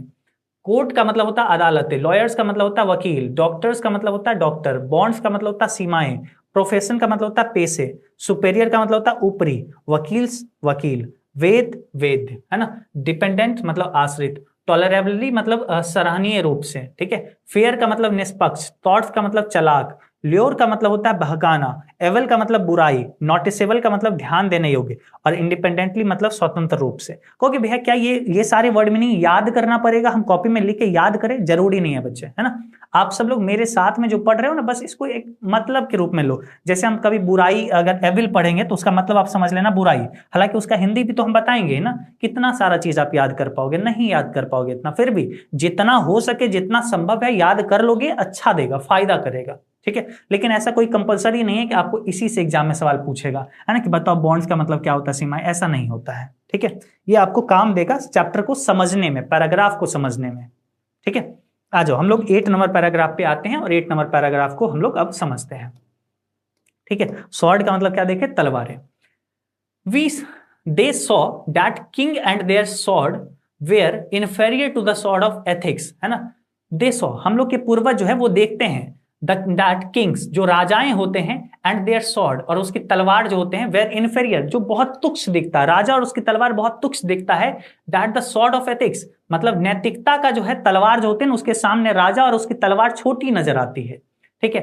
एंड दे देयरफॉर, इसलिए हमारे पूर्वज therefore held the sovereign of the earth to be inferior to the rishis और फकीर्स, इसलिए वो धरती के जो शासक थे, यानी कहने का मतलब जो राजा वगैरह जो राजा महाराजा जी होते हैं उसको इन्फेरियर माने हैं, तुच्छ माने हैं, किसके सामने, इस ऋषि और इस फकीर्स, है ना, ऋषि और फकीर के सामने, ऋषि और फकीरों के सामने राजाओं को जो है ना तुच्छ माने हैं हमारे पूर्वज। ए नेशन, एक राष्ट्र, विथ ए कॉन्स्टिट्यूशन जहां पे संविधान हो, एक राष्ट्र, एक ऐसा राष्ट्र जहां पे संविधान हो, लाइक दिस, इस तरीके से, is fitter to teach other, है ना, वो बना हुआ है अधिक ज्यादा दूसरों को सिखाने के लिए, than to learn from others, ना कि दूसरों से सीखने के लिए, वो ज्यादा दूसरों को सिखाने के लिए बना हुआ है। जो देश जिसका खुद का संविधान हो, है ना, एक ऐसा राष्ट्र जिसका खुद का संविधान हो, वो बना है दूसरों को सिखाने के लिए, ना कि दूसरों से सीखने के लिए। दिस नेशन, ये राष्ट्र जो है, हैड कोर्ट, ये राष्ट्र के पास कोर्ट भी है, लॉयर्स भी है, एंड डॉक्टर्स, इस राष्ट्र के पास कोर्ट है, लॉयर है, डॉक्टर है, but they were all within bound, सभी लोग एक दायरे के अंदर है, एक सीमितता के अंदर है, ठीक है। Everybody knew that these power professions were not particularly superior, सभी लोग जानते हैं कि ये जो प्रोफेशंस हैं, जैसे कि बात करें हम लोग का कोर्ट का, लॉयर का, डॉक्टर, ये सब प्रोफेशन जो है ना, ये सभी जो है, ये सभी पेशे जो हैं, प्रोफेशन का मतलब पेशे, नॉट पार्टिकुलरली सुपेरियर, ये जो है ना मुख्य रूप से सभी से शक्तिशाली प्रोफेशन नहीं है, सबसे शक्तिशाली पेशा नहीं है, सब लोग अपने अपने दायरे में ही रहते हैं। आगे देखते हैं पैराग्राफ नंबर 8 में ही, मोर ओवर, हालांकि, ठीक है, इसके अलावा दीज वकील्स एंड वेद, ये वकील हैं और जो वेद हैं, ठीक है, ये वकील और वैद जो है, डिड नॉट रॉब पीपुल, ये लोग लोगों को नहीं रोकते हैं। हालांकि बात करें, है ना, इसके अलावा अगर बात करें तो ये वकील और ये जो है ना वेद हैं, ये सब डॉक्टर वगैरह, ये सब लोगों को लूटते नहीं है। They where considered people's dependent, वे लोग लोगों पर आश्रित माने जाते हैं, कि अगर लोग जाएंगे तभी तो डॉक्टर वकील चल पाएंगे ना। नॉट देयर मास्टर्स, ये नहीं है कि डॉक्टर वकील बहुत मास्टर हो गया, उसका मालिक बन गया, बल्कि वो लोग लोगों पर आश्रित रहते हैं। जस्टिस वाज टॉलरेबली फेयर, है ना, जो इंसाफ है वो सबके लिए समान है, ठीक है। The ordinary rule was to avoid court, और साधारण जो नियम है वो क्या है कि भैया कोर्ट को अवॉइड करो, है ना, मतलब कोर्ट कचहरी मत जाओ, कुछ भी विवाद हुआ, कुछ भी चीज हुआ तो कोर्ट कचहरी मत जाओ, avoid court. There were no touts and lure people into them, ना ही कोई दलाल हुआ करता था, ना ही कोई ल्यूर मतलब बहकाने वाला लोग हुआ करता था उन सब में, पूर्वज लोगों में, ठीक है। This evil too was noticeable only in around capitals, और ये सारी बुराइयां जो है, इस एविल का मतलब बुराई, वाज टू नोटिसेबल मतलब बस देखा जा सकता था, ओनली इन अराउंड कैपिटल्स मतलब देश के राजधानियों के बीच जो है कहीं ना कहीं बस देखा जाता था कि ये सब बुराई थोड़ा बहुत वहां पसरा हुआ है। द कॉमन पीपल, जो साधारण लोग होते हैं, लिव इंडिपेंडेंटली, साधारणतः रहते हैं, है ना, स्वतंत्रता पूर्वक रहते थे, and followed there agricultural occupation, और अपनी जो है कृषि पैसा को फॉलो करते हैं, ठीक है। They enjoy true home rule, और वो जो है अपनी सच्ची होम रूल को एंजॉय किए। मतलब कहने का मतलब ट्रू होम रूल क्या हुआ कि फर्स्ट में the ordinary rule was to avoid court. True home rule, यहां से सवाल भी आता है what is true home rule, तो यहां से हम लोग लिख सकते हैं, ठीक है, यहां से हम लोग लिख सकते हैं true home rule, what is true home rule के बारे में, ठीक है, कि एक ट्रू होम रूल, सच्चा होम रूल क्या था कि कोर्ट को अवॉइड करो, the ordinary rule was to avoid court, there were no touts and lure people into them, ना ही कोई दलाल हो ना ही कोई बहकाने वाले लोग हो। This evil was too noticeable only in around capitals, बस ये सब जो है ना, बस ये सब बुराइयां जो है कैपिटल्स के अराउंड मिला करते थे। The common people live independently and followed there agriculture occupation, they enjoy true home rule, कि साधारण आदमी जो है गांव में रहते थे, स्वतंत्रता पूर्वक अपनी खेती पथारी करते थे और अपना स्वतंत्रता पूर्वक अपना जीवन जीते थे। यही हुआ ट्रू होम रूल। ठीक है, चलो ये हम लोग का पैराग्राफ नंबर कितना हुआ, 8 हुआ, 8 नंबर। चलो आ जाओ 9 नंबर पैराग्राफ को देखते हैं। परफेक्शन का मतलब होता है पूर्णता, ठीक है। टेंडेंसी का मतलब होता है प्रवृत्ति। प्रोपोगेट का मतलब होता है प्रसारित करना। इमोरलिटी का मतलब होता है अनैतिकता, ठीक है। गॉडलेस का मतलब होता है निरेश्वरवादी, जहां पे गॉडलेस मतलब जो भगवान को नहीं मानता है। बिलीफ का मतलब होता है विश्वास, गॉड पे बिलीफ ही नहीं रहेगा, गॉड पे विश्वास ही नहीं रहेगा तो गॉडलेस हो जाएगा। मदर्स ब्रेस्ट मतलब माँ की छाती, ठीक है। अब चलो, अब हम लोग 9 नंबर पैराग्राफ को देखते हैं बढ़िया से। इसमें है the Indian civilization as described by me, है ना, जो भारतीय सत्ता का हम डिस्क्राइब किए, वर्णन किए हैं, महात्मा गांधी जी लिखते हैं कि the Indian civilization has described by me, जो भारतीय सत्ता मेरे द्वारा डिस्क्राइब किया गया है, वर्णन किया गया है, has been so described by its votaries, वही जो है इसके ऋषियों के द्वारा, वोटरीज का मतलब ऋषि, वही जो है भारतीय सत्ता के बारे में वही ऋषि लोग भी वर्णन किए हैं। In no part of the world and under no civilization, ना ही इस दुनिया में कोई ऐसा हिस्सा है, ना ही कोई सभ्यता है, have all man attend perfection, कि सारे मनुष्य है परफेक्शन, एक बोल सकते हैं पूर्णता को हासिल कर दिया है, कि जैसा चाहिए एक मनुष्य वैसा बन चुका है, ठीक है। ऐसा है ही नहीं कहीं पर। No tendency of Indian civilization is to propagate immorality, है ना, भारतीय सत्ता का जो रुझान बोल सकते हैं ऐसा है कि वो नैतिकता को फैलाता है, ठीक है। बोल सकते हैं कि इमोरलिटी को मतलब अनैतिकता को दूर करता है, मॉरलिटी को फैलाता है वो, ठीक है। तो ऐसा समझ लीजिए हम लोग का जो है भारतीय सत्ता है। जो भारतीय सत्ता महात्मा गांधी जी जैसे लिखे हैं वैसे ही ऋषि वगैरह भी भारतीय सत्ता को ऐसे लिखे हैं, ठीक है। आगे बढ़ते हैं, इसी में हम लोग का पैराग्राफ नंबर 9 है। द लेटर इज गॉडलेस, जो पश्चिमी देश है वो क्या है, गॉडलेस है। लेटर का मतलब यहाँ पे, और बाकी जो है भारत तो भाई गॉड मानता है, भगवान में मानता है, लेकिन लेटर इज गॉडलेस, पश्चिमी देश जो है वो गॉडलेस है, भगवान के विहीन है, ठीक है। The former is best in a belief in God, है ना, और जो भारतीय लोग हैं वो लोग भगवान पे बिलीफ रखते हैं, गॉड पे बिलीफ रखते हैं। So understanding and so believing, है ना, और ये समझने योग्य है और ये मानने योग्य है। It's behoves every lover of India to cling to the old Indian civilization, यहाँ ऐसा देखा जाता है कि सभी लोग का व्यवहार ऐसा है कि वो क्लिंग का मतलब चिपका होना, ठीक है। जैसे माँ की छाती से बच्चा चिपका होता है ना, वैसे ही सभी पुराने लोग जो हैं वो इंडियन के जो पुराना सत्ता है उससे चिपका हुआ है। Even as a child cling to as a mother breast, जैसे एक बच्चा माँ की छाती से चिपका रहता है ना, वैसे ही जो लोग हैं वो भी प्राचीन सत्ता से चिपके हुए हैं, वो प्राचीन सत्ता को छोड़ना ही नहीं चाहते हैं, ठीक है, प्राचीन भारतीय सत्ता को नहीं छोड़ना चाहते हैं। तो वही यहाँ पे बताए हैं। पैराग्राफ नंबर 10 में चलिए, हम लोग अभी भारतीय सत्ता को और अच्छे से समझ रहे हैं, क्या क्या बात हुई है, क्या क्या पैराग्राफ में क्या क्या चीजें हैं, ये बस अभी हम समझ रहे हैं, ठीक है। पैराग्राफ नंबर 10 में है फ्रेंकली का मतलब होता है स्पष्टतया, ऑल कॉस्ट का मतलब सभी लागतों से, लिटरेचर का मतलब होता है साहित्य, मॉडर्न सिविलाइजेशन का मतलब होता है आधुनिक सत्ता। तो अभी तक बेसिकली हम लोग समझें कि भारतीय सत्ता और संस्कृति जो है इसके बारे में यहाँ पे बात की है कि भारतीय सत्ता और संस्कृति कैसी है। आज कोई भी ऐसा नहीं है कि सब परफेक्शन अटेंड कर लिया, सब महान ही बन गया है, सब जगह कुछ ना कुछ बुराइयां हैं। ये बताते हैं बड़े शहरों के बारे में कि बड़े शहरों में किस प्रकार से चोरी डकैती, है ना, हुआ करती है, वहां पे गैंग्स ऑफ थीव्स, रॉबर्स, प्रोस्टिट्यूशंस, ये सब रहा करते हैं, ठीक है। तो ये सब वर्णन तो आज हम लोग किए ही हैं। पैराग्राफ नंबर 10 में अब चलते हैं।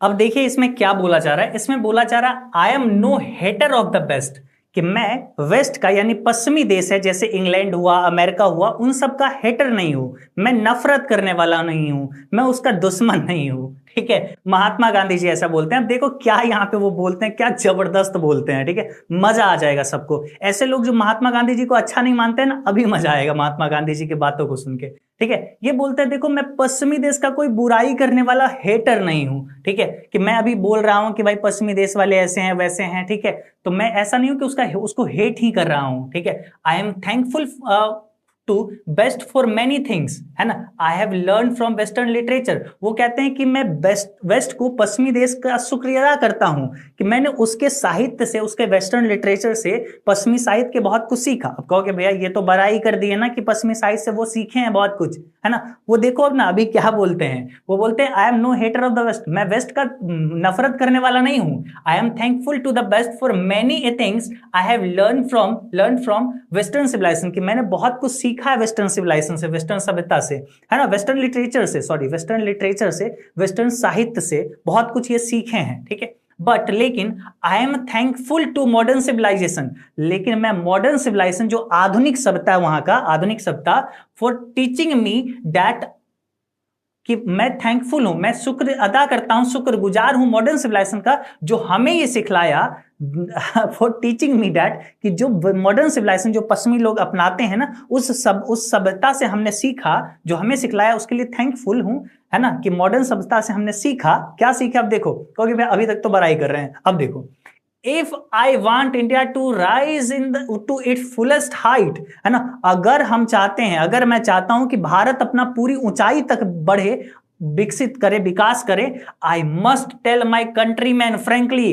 दैट, है ना, मैं अपने कंट्रीमैन, मैं अपने लोगों से, मैं फ्रेंकली, एकदम बेखौफ, निश्चित रूप से ये बोलना चाहूंगा, है ना, दैट की after years of experience of modern civilization, कि मैं सालों दर सालों मॉडर्न सिविलाइजेशन को अनुभव किया हूं, क्योंकि महात्मा गांधी जी वहां रहते थे, ठीक है, वेस्टर्न सिविलाइजेशन में, तो भैया वहां पे हम रहते थे, हम इंग्लैंड में, तो हम वहां से कहीं ना कहीं आए हैं, तो हमें पता है मॉडर्न सिविलाइजेशन के बारे में, उसका अनुभव है मेरे पास, सालों दर सालों का अनुभव है। और मैं एक बात फ्रेंकली कहना चाहूंगा अपने कंट्रीमैन का, यानी अपने जनता, अपने देश के लोगों को, है ना, I have learn one lesson from it, और मैंने मॉडर्न सिविलाइजेशन से एक लेसन सीखा है ना, क्योंकि वे अभी तक बड़ाई कर रहे हैं, अभी जल्दी से बोलो ना, ठीक है। बोलते हैं I have learn one lesson from it, मैंने एक लेसन उनसे सीखा है, and that is that we must shun it at all cost, कि हम लोग को निश्चित रूप से उससे दूर रहना चाहिए, है ना।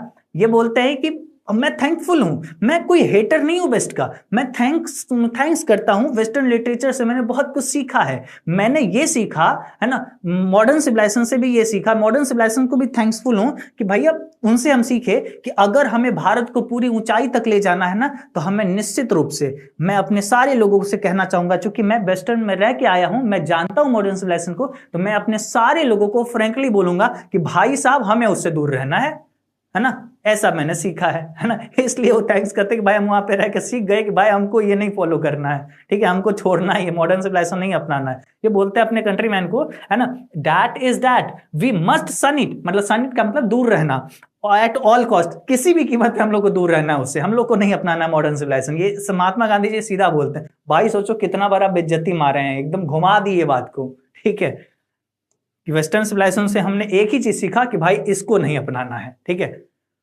ठीक है। जैसे मानो तुम बोलोगे आदित्य भैया आपसे हम यही सीखे कि आपसे दूर रहना है, आपका क्लास नहीं देखना है। क्या मतलब बात करना, मतलब हम क्यों पढ़ा रहे, फिर इतना मेहनत कर रहे हैं भाई साहब, कितना देर से वीडियो शूट कर रहे हैं मेरा क्लास नहीं देखोगे तो फिर क्या करोगे। चलो चलो आगे बढ़ते हैं। 10 नंबर पैराग्राफ हो गया, 11 नंबर पैराग्राफ पे हम लोग आते हैं। 11 नंबर पैराग्राफ पे अब क्या बोला जा रहा है ये भी सीखिए, ठीक है। इसमें वर्ड मीनिंग क्या क्या है समझिए पहले।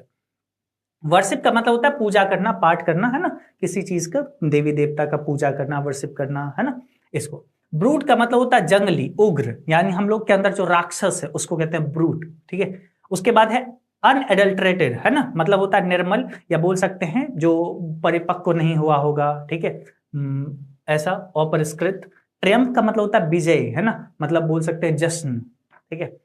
तो ये होता है, वर्ड मीनिंग बहुत छोटा सा है इसका। चलो हम लोग 11 नंबर पैराग्राफ को देखते हैं। इसमें बोला जा रहा है कि what is that modern civilization, कि भैया मॉडर्न सिविलाइजेशन है क्या, ये आधुनिक सभ्यता हम बात कर रहे हैं, आधुनिक सभ्यता क्या है, आधुनिक सभ्यता क्या है जी, यहाँ पे it is the worship of the material, क्या ये भौतिकवादी का, भौतिक चीजों का पूजा पाठ है, क्या ये वस्तुओं का पूजा है modern civilization. It is the worship of brute in us, जो हम लोग के अंदर बुराई है, ब्रूट है, उसका पूजा है, ठीक है। It is the unadulterated materialism, क्या ये जो है बोल सकते हैं कि ये जो है ना मेटेरियलिज्म, ये बोल सकते हैं भौतिकवाद, आधुनिक भौतिकवाद का पूजा है, भौतिकता की पूजा है, ठीक है।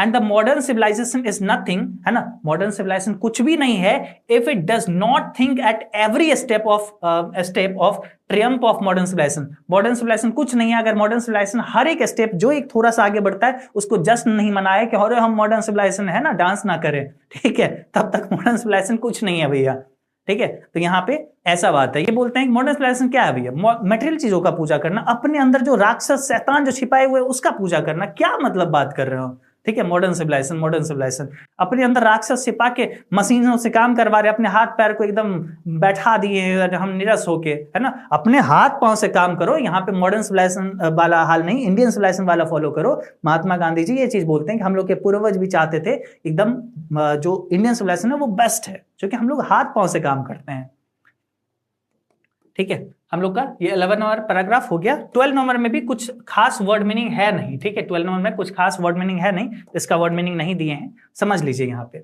इट इज परहैप्स अननेसेसरीली, ये शायद अनावश्यक है या अनावश्यक है, इफ नॉट यूजलेस, अगर बेकार नहीं तो ये शायद अनावश्यक होगा, ठीक है।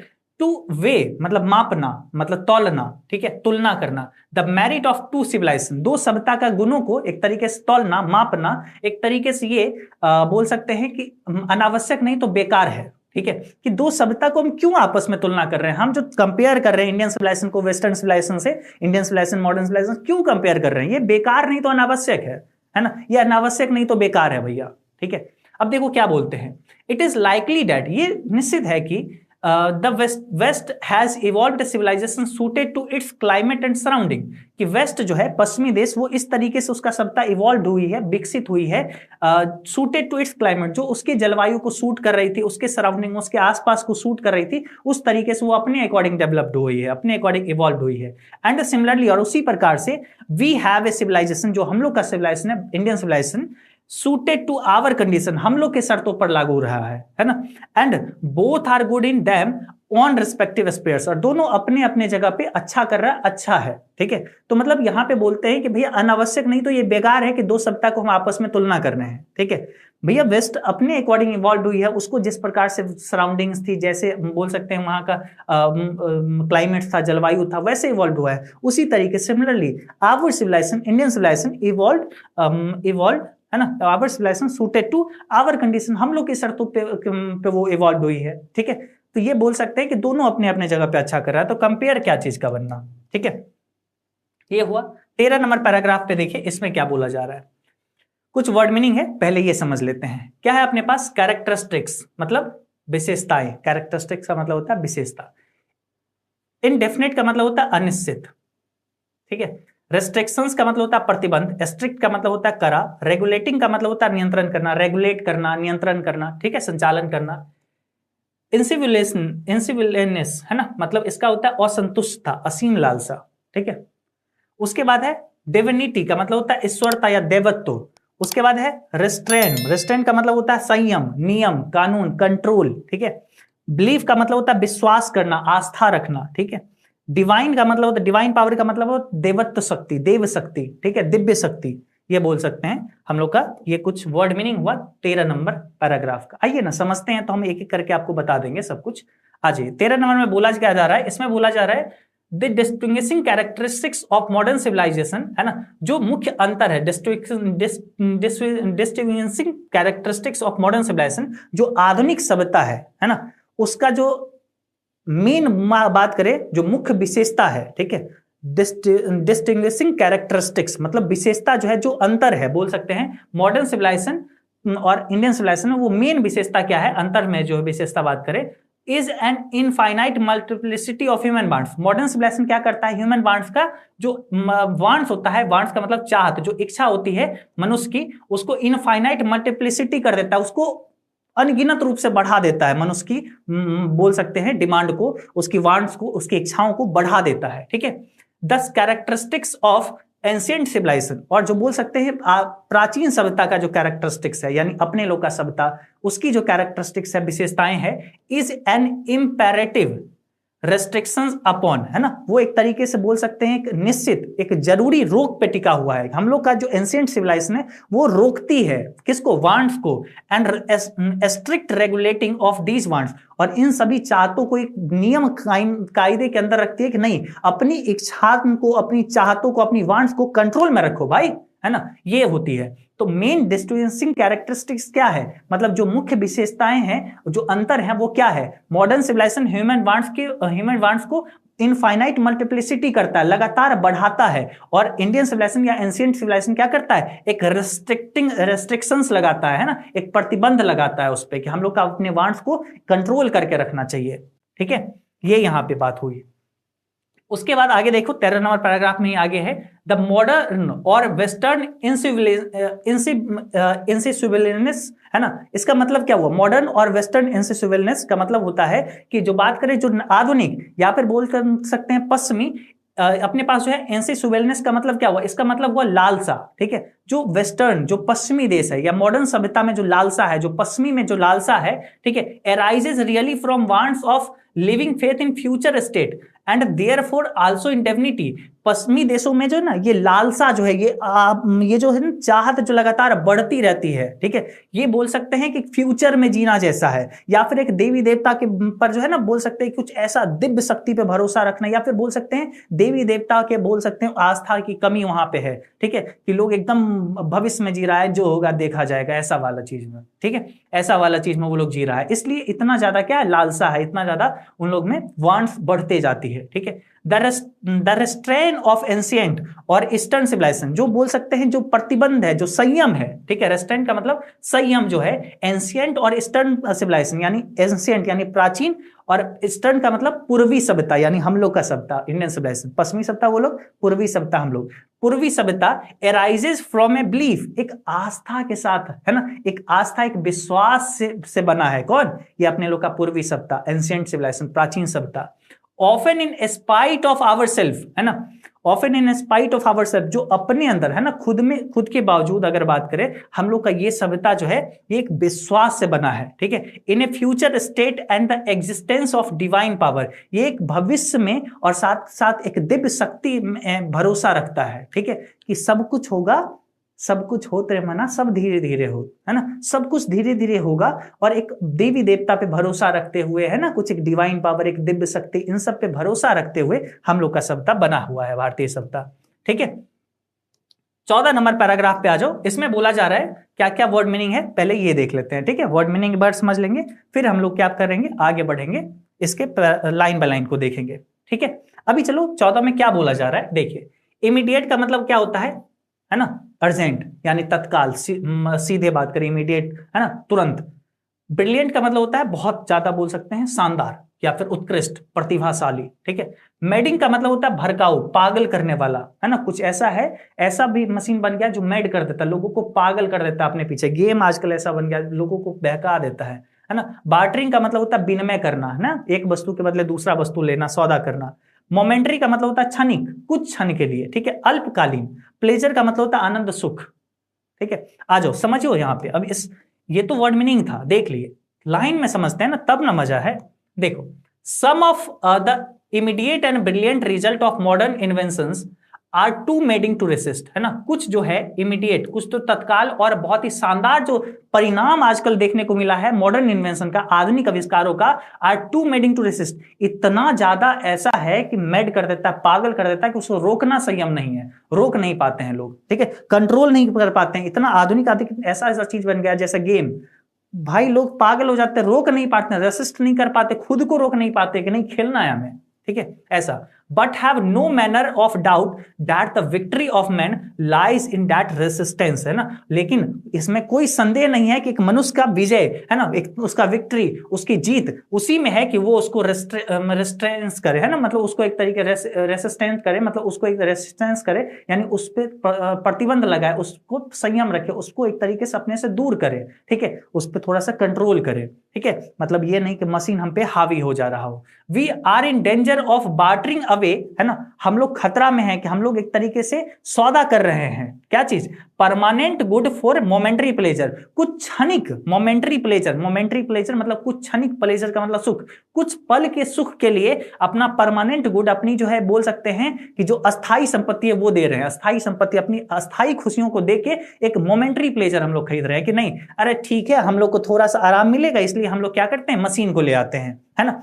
इससे क्या हुआ, हम मशीन पे काम कर दिए, अपने नहीं करते हैं, हम अपने बीमार पड़ गए, है ना, बैठे बैठे बैठे बैठे यूं ही, है ना, बीमार पड़ चुके हैं हम, है ना, ऐसा वाला हाल हो गया है मेरा। तो बस वही समझ लीजिए, ठीक है, कि मतलब बैठे बैठे अपना हाल खराब हो चुका है, ठीक है, लेकिन मशीनों से काम करवाए जा रहे हैं। तो हम लोग अपनी क्षणिक सुख के लिए अपनी पूरी बोल सकते हैं कि जो परमानेंट गुड है, जो हम लोग का स्वास्थ्य है, जो हेल्थ है, उसको हम लोग बार्टर कर रहे हैं, उसको हम लोग सौदा कर रहे हैं। हाँ जी, तो हम लोग अब 15 नंबर पैराग्राफ पे आते हैं और इसमें हम लोग को क्या बोला जा रहा है, पहले वर्ड मीनिंग को समझते हैं, फिर हम लोग क्या करेंगे, एक एक लाइन बाय लाइन को देखेंगे, ठीक है। अभी तक हम उम्मीद करते हैं आप सबको बहुत अच्छे समझ में आ चुका होगा। अब ज्यादा देर नहीं बाकी, अब थोड़ा ही देर में अब ये चैप्टर एंड हो जाएगा, बस थोड़ा सा समझ लीजिए क्योंकि आप सब लोग ना बहुत कुछ इससे जानने को मिलेगा आप सबको चैप्टर के बारे में, ठीक है। आ जाओ, देखो हम लोग को यहाँ पे बोला जा रहा है कि वर्ड मीनिंग में पैराग्राफ 15 में डिस्कवरीज का मतलब क्या होता है, डिस्कवरीज का मतलब होता है खोज, है ना, कुछ चीज हम लोग डिस्कवर किए, कुछ कुछ चीज का हम लोग खोज किए, उसको कहते हैं डिस्कवरी होता है ना। हिंदुइज्म का मतलब होता है हिंदू धर्म। उसके बाद है मार्वेलियस का मतलब होता है आश्चर्यजनक, है ना, बहुत ही आश्चर्यजनक कुछ बात है, उसको कहते हैं मार्वेलियस। उसके बाद अगर बात करें सोल का मतलब होता है आत्मा, सोल का मतलब होता है आत्मा, ठीक है। तो ये कुछ अपने पास वर्ड मीनिंग हुआ।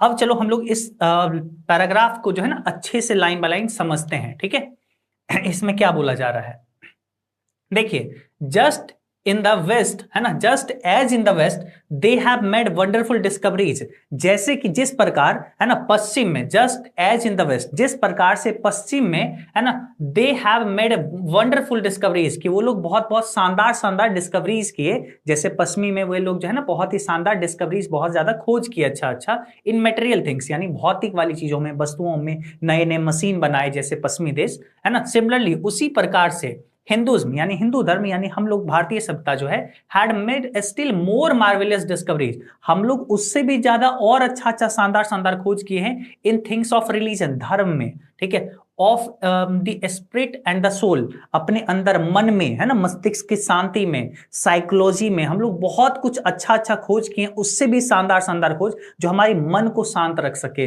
जो हमारे मन को कंट्रोल कर सके, ऐसी ऐसी बहुत ही मार्वेलियस हम लोग डिस्कवरीज किए हैं, ठीक है। तो यहाँ पे बताते हैं जिस प्रकार से वेस्ट जो है एक तरीके से बहुत ही वंडरफुल डिस्कवरीज, बहुत ही ज्यादा शानदार डिस्कवरीज किया है, उसी प्रकार से हिंदू धर्म भी यानी इंडियन सिविलाइजेशन भी कहीं ना कहीं बात करे बहुत कुछ उससे भी शानदार शानदार ये जो है ना चीजों का खोज किया है इन टर्म ऑफ बोल सकते हैं धर्म, है ना, धर्म में बात करें, है ना। उसके बाद में बात करें स्पिरिट में, सोल में, अपनी आत्मा में, है ना, अपनी बोल सकते हैं इन सब चीजों में बहुत ज्यादा खोज किया है कौन, इंडिया, ठीक है, बोल सकते हैं अपने लोग का सिविलाइजेशन, ठीक है। आगे बढ़ते हैं, हम लोग का अगला पैराग्राफ आता है 16 नंबर। अब छोटा छोटा पैराग्राफ है, तुरंत तुरंत समझ जाओगे। डेजल्ट का मतलब होता है क्या चीज, चकित हो जाना, मतलब चकाचौंध हो जाना, ठीक है, डेजल्ट मतलब आंखें चुंधिया जाना, ठीक है। उसके बाद इनेमोर्ड का मतलब होता है मोहित होना, हम लोग आकर्षित हो जाना, एट्रैक्ट होना, ठीक है। विजडम का मतलब होता है बुद्धि, और प्रिवेंटेड का मतलब होता है रोका यानी रोकना, ठीक है, स्टॉप कर देना। तो ये अपने पास 16 नंबर पैराग्राफ का वर्ड मीनिंग। आ जाओ इसमें क्या बोला जा रहा है ये हम लोग समझते हैं। But we have no eyes for these great and fine discoveries, यानी कहने का मतलब हुआ कि हम लोग का जो हिंदुइज्म जो है ये भी बहुत ज्यादा स्पिरिट सोल रिलीजन में हम लोग का बहुत ही मार्वेलियस डिस्कवरीज किया है, बहुत शानदार शानदार। बट वी हैव नो आई, लेकिन हम लोग के पास आंखें नहीं है for these great and fine discoveries, ये महान और ये इतनी अच्छी अच्छी खोजों को देखने के लिए हम लोग के पास आंखें नहीं है। हम लोग तो भौतिक वाली चीजों पे ही ज्यादा ध्यान देते कि अच्छा वो एक मशीन है वो आप हेल्प करेगा, ये नहीं देखते कि हमारे माइंड को कंट्रोल करने वाला चीजों में डिस्कवरीज बहुत अच्छा अच्छा खोज हुआ है, अध्ययन हुआ है, शोध हुआ है, ठीक है। ये सब देखने के लिए हमारे पास आंखें कहाँ है, यहाँ पे बोलते हैं, ठीक है। We are dazzled by the material progress that western science had made, हम लोग डेजल्ट हैं, हम लोग क्या है, चकाचौंध में एक तरीके से चौंधियाए हुए हैं जो मटेरियल प्रोग्रेस है, जो ये जो बोल सकते हैं भौतिकवादी जो विकास है, उस जो वेस्टर्न साइंस जो करता है, पश्चिमी साइंस पश्चिमी विज्ञान जो कर रहा है, जो बना रहा है नया नया मशीन वगैरह, नया नया वस्तुएं, हम लोग उसमें खोए हुए हैं, ठीक है। I am not enamoured of that progress. ऐसा नहीं है कि मैं वैसा प्रोग्रेस, वैसा विकास का बहुत ज्यादा प्रशंसक हूं। इनफैक्ट दरअसल अगर वास्तव में बात करें, है ना, वास्तव में अगर बात करें, it almost seems as though God in his wisdom has prevented India from progressing along those lines, है ना। और मैं ऐसा मानता हूं कि भगवान जो है ना, भगवान जो है, मैं ऐसा मानता हूं कि भगवान जो है हैज विजडम, हैज प्रिवेंटेड, है ना, भगवान ने ऐसा हम लोग को एक तरीके से विजडम दिया, ऐसा बुद्धि दिया है कि हम लोग को, भारत को एक तरीके से उससे प्रिवेंट किया है, रोका है फ्रॉम प्रोग्रेसिंग, उस तरीके का विकास का, मेटेरियल चीजों में विकास से रोका है, अलोंग दोज लाइन, उन सारे रास्तों पे चलने से, उन सारे विकास के रास्तों पे चलने से भारत को रोका है। ये जो है कहीं ना कहीं बुद्धि दी है भगवान भारत को कि वैसे प्रोग्रेस, वैसे विकास से बचो, है ना, सो डैट, ताकि इट माइट फुलफिल इट, है ना, ताकि ये पूरा कर सके इट्स स्पेशल मिशन, एक खास मिशन को, एक खास बोल सकते हैं मिशन, एक खास जो हम लोग का जो बोल सकते हैं लक्ष्य जो है उसको पूरा कर सके, of resisting resisting the onerous of materialism, है ना, कि हम लोग इन, ताकि जो है इन सारे भौतिकवादी चीजों में ना फंसे, है ना, ताकि हम अपना खास लक्ष्य को पूरा कर सके, अपने खास एक गोल जो है, स्पेशल मिशन जो है उसको पूरा कर सके। ये बोलते हैं कि आज अगर ना मेटेरियल चीजों में अगर भारत प्रोग्रेस नहीं किया है, ये बोल सकते हैं कि भगवान के द्वारा दिया गया एक, बोल सकते हैं किया गया काम है, कहीं ना कहीं वो रोके हैं हम लोग को, है ना, ताकि हम लोग एक स्पेशल मिशन को पूरा कर सके। ठीक है, तो यहां पे इस प्रकार से आप सब लोग, ये जो है पैराग्राफ नंबर 16 हुआ। 17 में हम लोग आते हैं 17 नंबर पैराग्राफ में अब क्या बोला जा रहा है, इसको अब थोड़ा सा समझते हैं। 17 नंबर पैराग्राफ में क्या बोला जा रहा है, इसमें देखो क्या है अपने पास वर्ड मीनिंग, विटनेस, है ना, विटनेस का मतलब होता है गवाही दी, यानी गवाही। ठीक है, उसके बाद पार्सियन का मतलब होता है पारसी। तो अब देखो इसमें क्या बोला गया है, 17 नंबर पैराग्राफ, छोटा छोटा पैराग्राफ है, तुरंत तुरंत समाप्त हो जाएगा। ठीक है, बोलते हैं आफ्टर ऑल, है ना, आखिरकार अगर बात करें, आफ्टर ऑल आखिरकार, there is something in Hinduism, कि हिंदुत्व में भाई कुछ तो बात है। ठीक है, that has kept it alive till now, कि आज तक ये अभी तक मतलब बना हुआ है। ठीक है, इंडियन सिविलाइजेशन को बनाया हुआ है। इट हैज विटनेस्ड, है ना, ये एक गवाही है। दैट फॉल ऑफ बेबोलिनियन, बेबोलिनियन का सत्ता समाप्त हो गया। ठीक है, सीरियन, सीरियन का भी सत्ता समाप्त हो गया। पार्सियन, पारसी का भी सत्ता समाप्त हो गया। एंड इजिप्शियन सिविलाइजेशन, और इजिप्ट का भी सत्ता समाप्त हो गया। ठीक है, cast a look around you, अपने आसपास देखो, है ना, भाई यहां पे बोलते हैं कि हिंदुत्व में कुछ तो बात है कि इंडियन सिविलाइजेशन अभी तक बना हुआ है, नहीं तो देखो ना, बेबुलोनियन, सीरियन, पार्सियन, इजिप्शियन, ये सब सत्ता समाप्त हो गई। ठीक है, cast a look around you, अपने आसपास देखो। ठीक है, वेयर इज रोम, रोम कहां है, रोम जो था पहले कहां है अब। ठीक है, एंड वेयर इज ग्रीस, है ना, ग्रीस कहां है, वो भी सत्ता समाप्त हो गई। Can you find today anywhere, क्या कहीं पे आप ये सारी सत्ता, बेबीलोनियन, सीरियन, पार्शियन, इजिप्शियन सत्ता आप कहीं ढूंढ पा रहे हो, नहीं ना ढूंढ पा रहे हो। ठीक है, द इटली ऑफ गिवन, है ना, जो बोल सकते हैं इटली ऑफ गिवन है, गिवन का जो इटली है, और रेदर द एंशियंट रोम, या फिर प्राचीन रोम जो है। ठीक है, फॉर रोम वाज इटली, अब तो मतलब रोम वाज इटली, अब जो है रोम जो है इटली बन गया है, बस वही बात है। ठीक है, तो मतलब ये सारी सभ्यता अब कहां गई, समाप्त हो गई, या तो किसी से मिल गई या कहीं ना कहीं नष्ट हो गई, ये सभ्यता धीरे धीरे विलुप्त हो गई। तो भाई इतने भी मटेरियल चीजों में मत जाओ कि एक दिन सभ्यता ही समाप्त हो जाएगी। हम तो बोलते हैं कि भगवान आज तो कुछ ना कुछ कर रहे हैं, कि हम लोग को एक स्पेशल मिशन पे लगाए हुए हैं, ताकि हम लोग इन सारे मटेरियल चीजों के प्रोग्रेस पे चकाचौंध में हम लोग खो ना जाए, डेजल्ट ना हो जाए। ठीक है, ताकि हम एक स्पेशल मिशन को पूरा ना कर पाए, ऐसा ना हो जाए हमारे साथ। इसलिए ऐसा लगता है कि भगवान ने हम लोग को रोका है इन सबसे। ठीक है, इन मटेरियल प्रोग्रेस से। 18 नंबर पैराग्राफ पे आते हैं। 18 नंबर में क्या है, वर्ल्ड फेमस मतलब विश्व प्रसिद्ध, कंस्ट्रेन, है ना, कंस्ट्रेन का मतलब बाध्य, है ना, बाध्य करना, मजबूर करना। आगे बढ़ते हैं, इसमें देखते हैं क्या बोला गया है। गो टू ग्रीस, है ना, अब बोलते हैं ग्रीस जाओ। ठीक है, ग्रीस जाओ। Where is the world famous Attic civilization, वहां पे एटिक सिविलाइजेशन बहुत प्रसिद्ध था। तो अब बोलते हैं कि गो टू ग्रीस, ग्रीस जाओ, है ना। अब उदाहरण दे रहे हैं कि भाई कुछ तो बात है हिंदुत्व में, जो आज तक ये इंडियन सिविलाइजेशन आज तक बना हुआ है। ठीक है, नहीं तो सारा सत्ता समाप्त हो गया, बेबीलोनियन, सीरियन, इजिप्शियन, है ना, सारा सत्ता समाप्त हो गया। लेकिन हिंदुत्व का या बात करें, जो अपना इंडियन सिविलाइजेशन है, भारतीय सत्ता, ये आज तक बना हुआ है। ठीक है, तो यहां पे ये बोलते हैं कि where is world famous Attic civilization, Greece में जो एटिक सिविलाइजेशन था वो कहां गया, नहीं है। ठीक है, देन कम टू इंडिया, और फिर भारत आओ, वापस आओ इंडिया। ठीक है, let on go through the most ancient record, है ना, एक पुराने प्राचीन जो बोल सकते हैं रिकॉर्ड जो है, लेख जो है, उसको पढ़ो, उसमें कुछ चीज लिखा होगा कि भारत के बारे में, भारत हमारा ऐसा है। And then look around you, और अपने आसपास देखो, अपने आसपास देखो भारत में, and you would be constrain to say, तुम कहने पे कंस्ट्रेन हो जाओगे, यानी बाध्य हो जाओगे, बाध्य यानी मजबूर हो जाओगे, yes I can see here ancient India still living, और तुम कहने पे बाध्य हो जाओगे कि हाँ मैं देख सकता हूं यहाँ पे प्राचीन भारत आज भी जिंदा है। ठीक है, कि मतलब जो प्राचीन लेख है ना, आज भी भारत उन सारे मूल्यों पे चल रही है। तो मतलब तुम जो है कहीं ना कहीं आज अपने आसपास देखना है ना, और तुम पाओगे, तुम कहने पे बाध्य हो जाओगे कि भारत, हाँ आज भारत अभी भी प्राचीन तथ्यों पे, प्राचीन जो है जीवन को जी रहा है।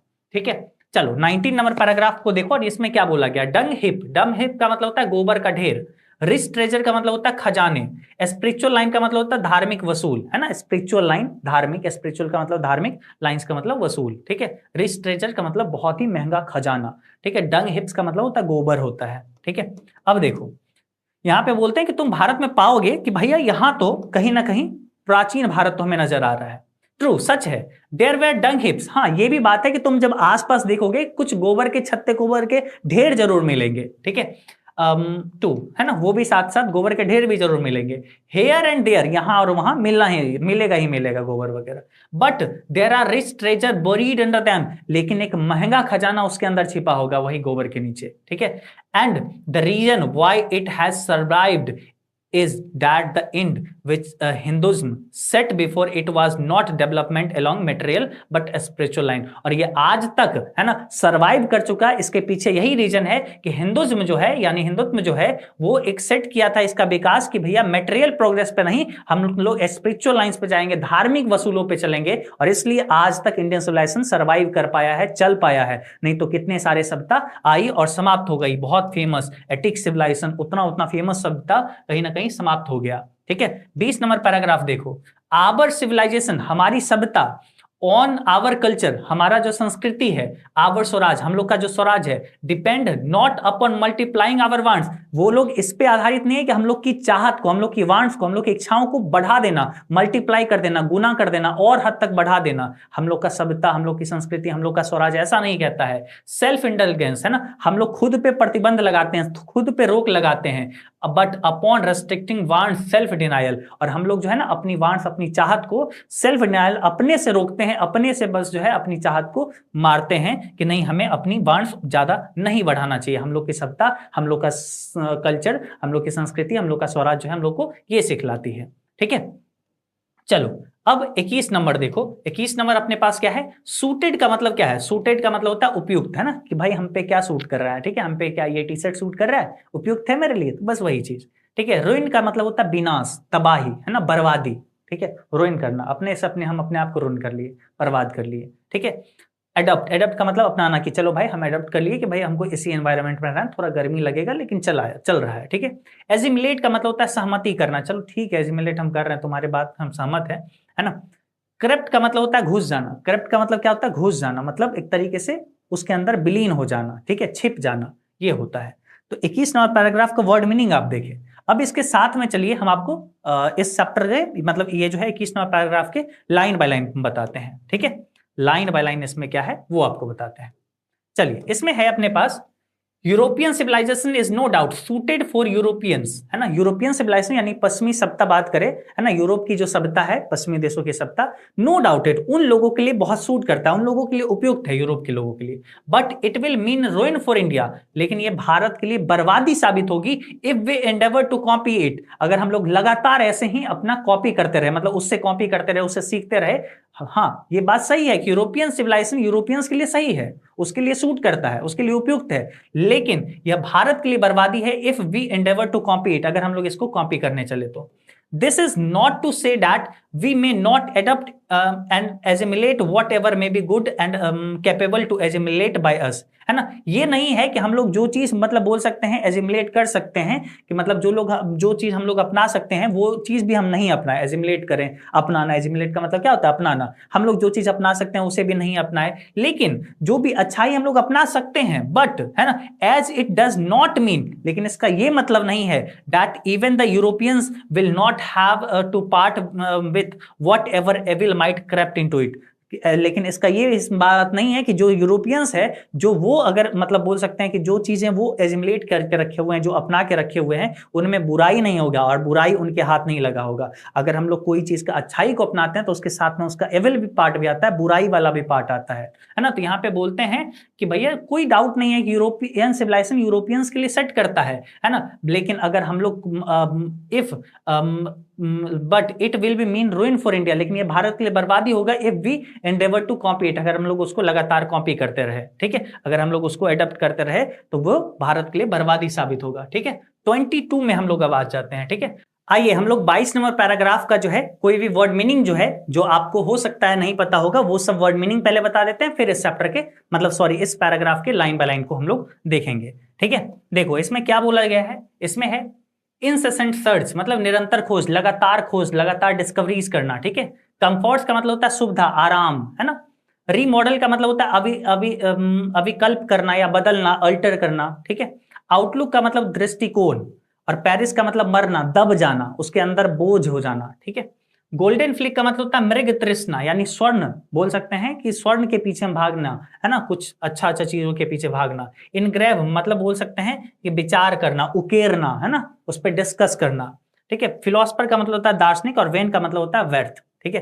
पैराग्राफ नंबर 22 में यही कुछ वर्ड मीनिंग है। आइए हम लोग लाइन बाय लाइन पहले समझते हैं, ठीक है। इसमें है the incessant search of material comforts, हम लोग जो लगातार अपना मटेरियल कंफर्ट भौतिक जो है आराम को जो खोज रहे हैं, and their multiplication in such an anvil, है ना, और उसमें जो है हम अपनी एनविल को, अपनी बुराइयों को मल्टीप्लाई कर रहे हैं, बढ़ा रहे हैं, गुना कर रहे हैं।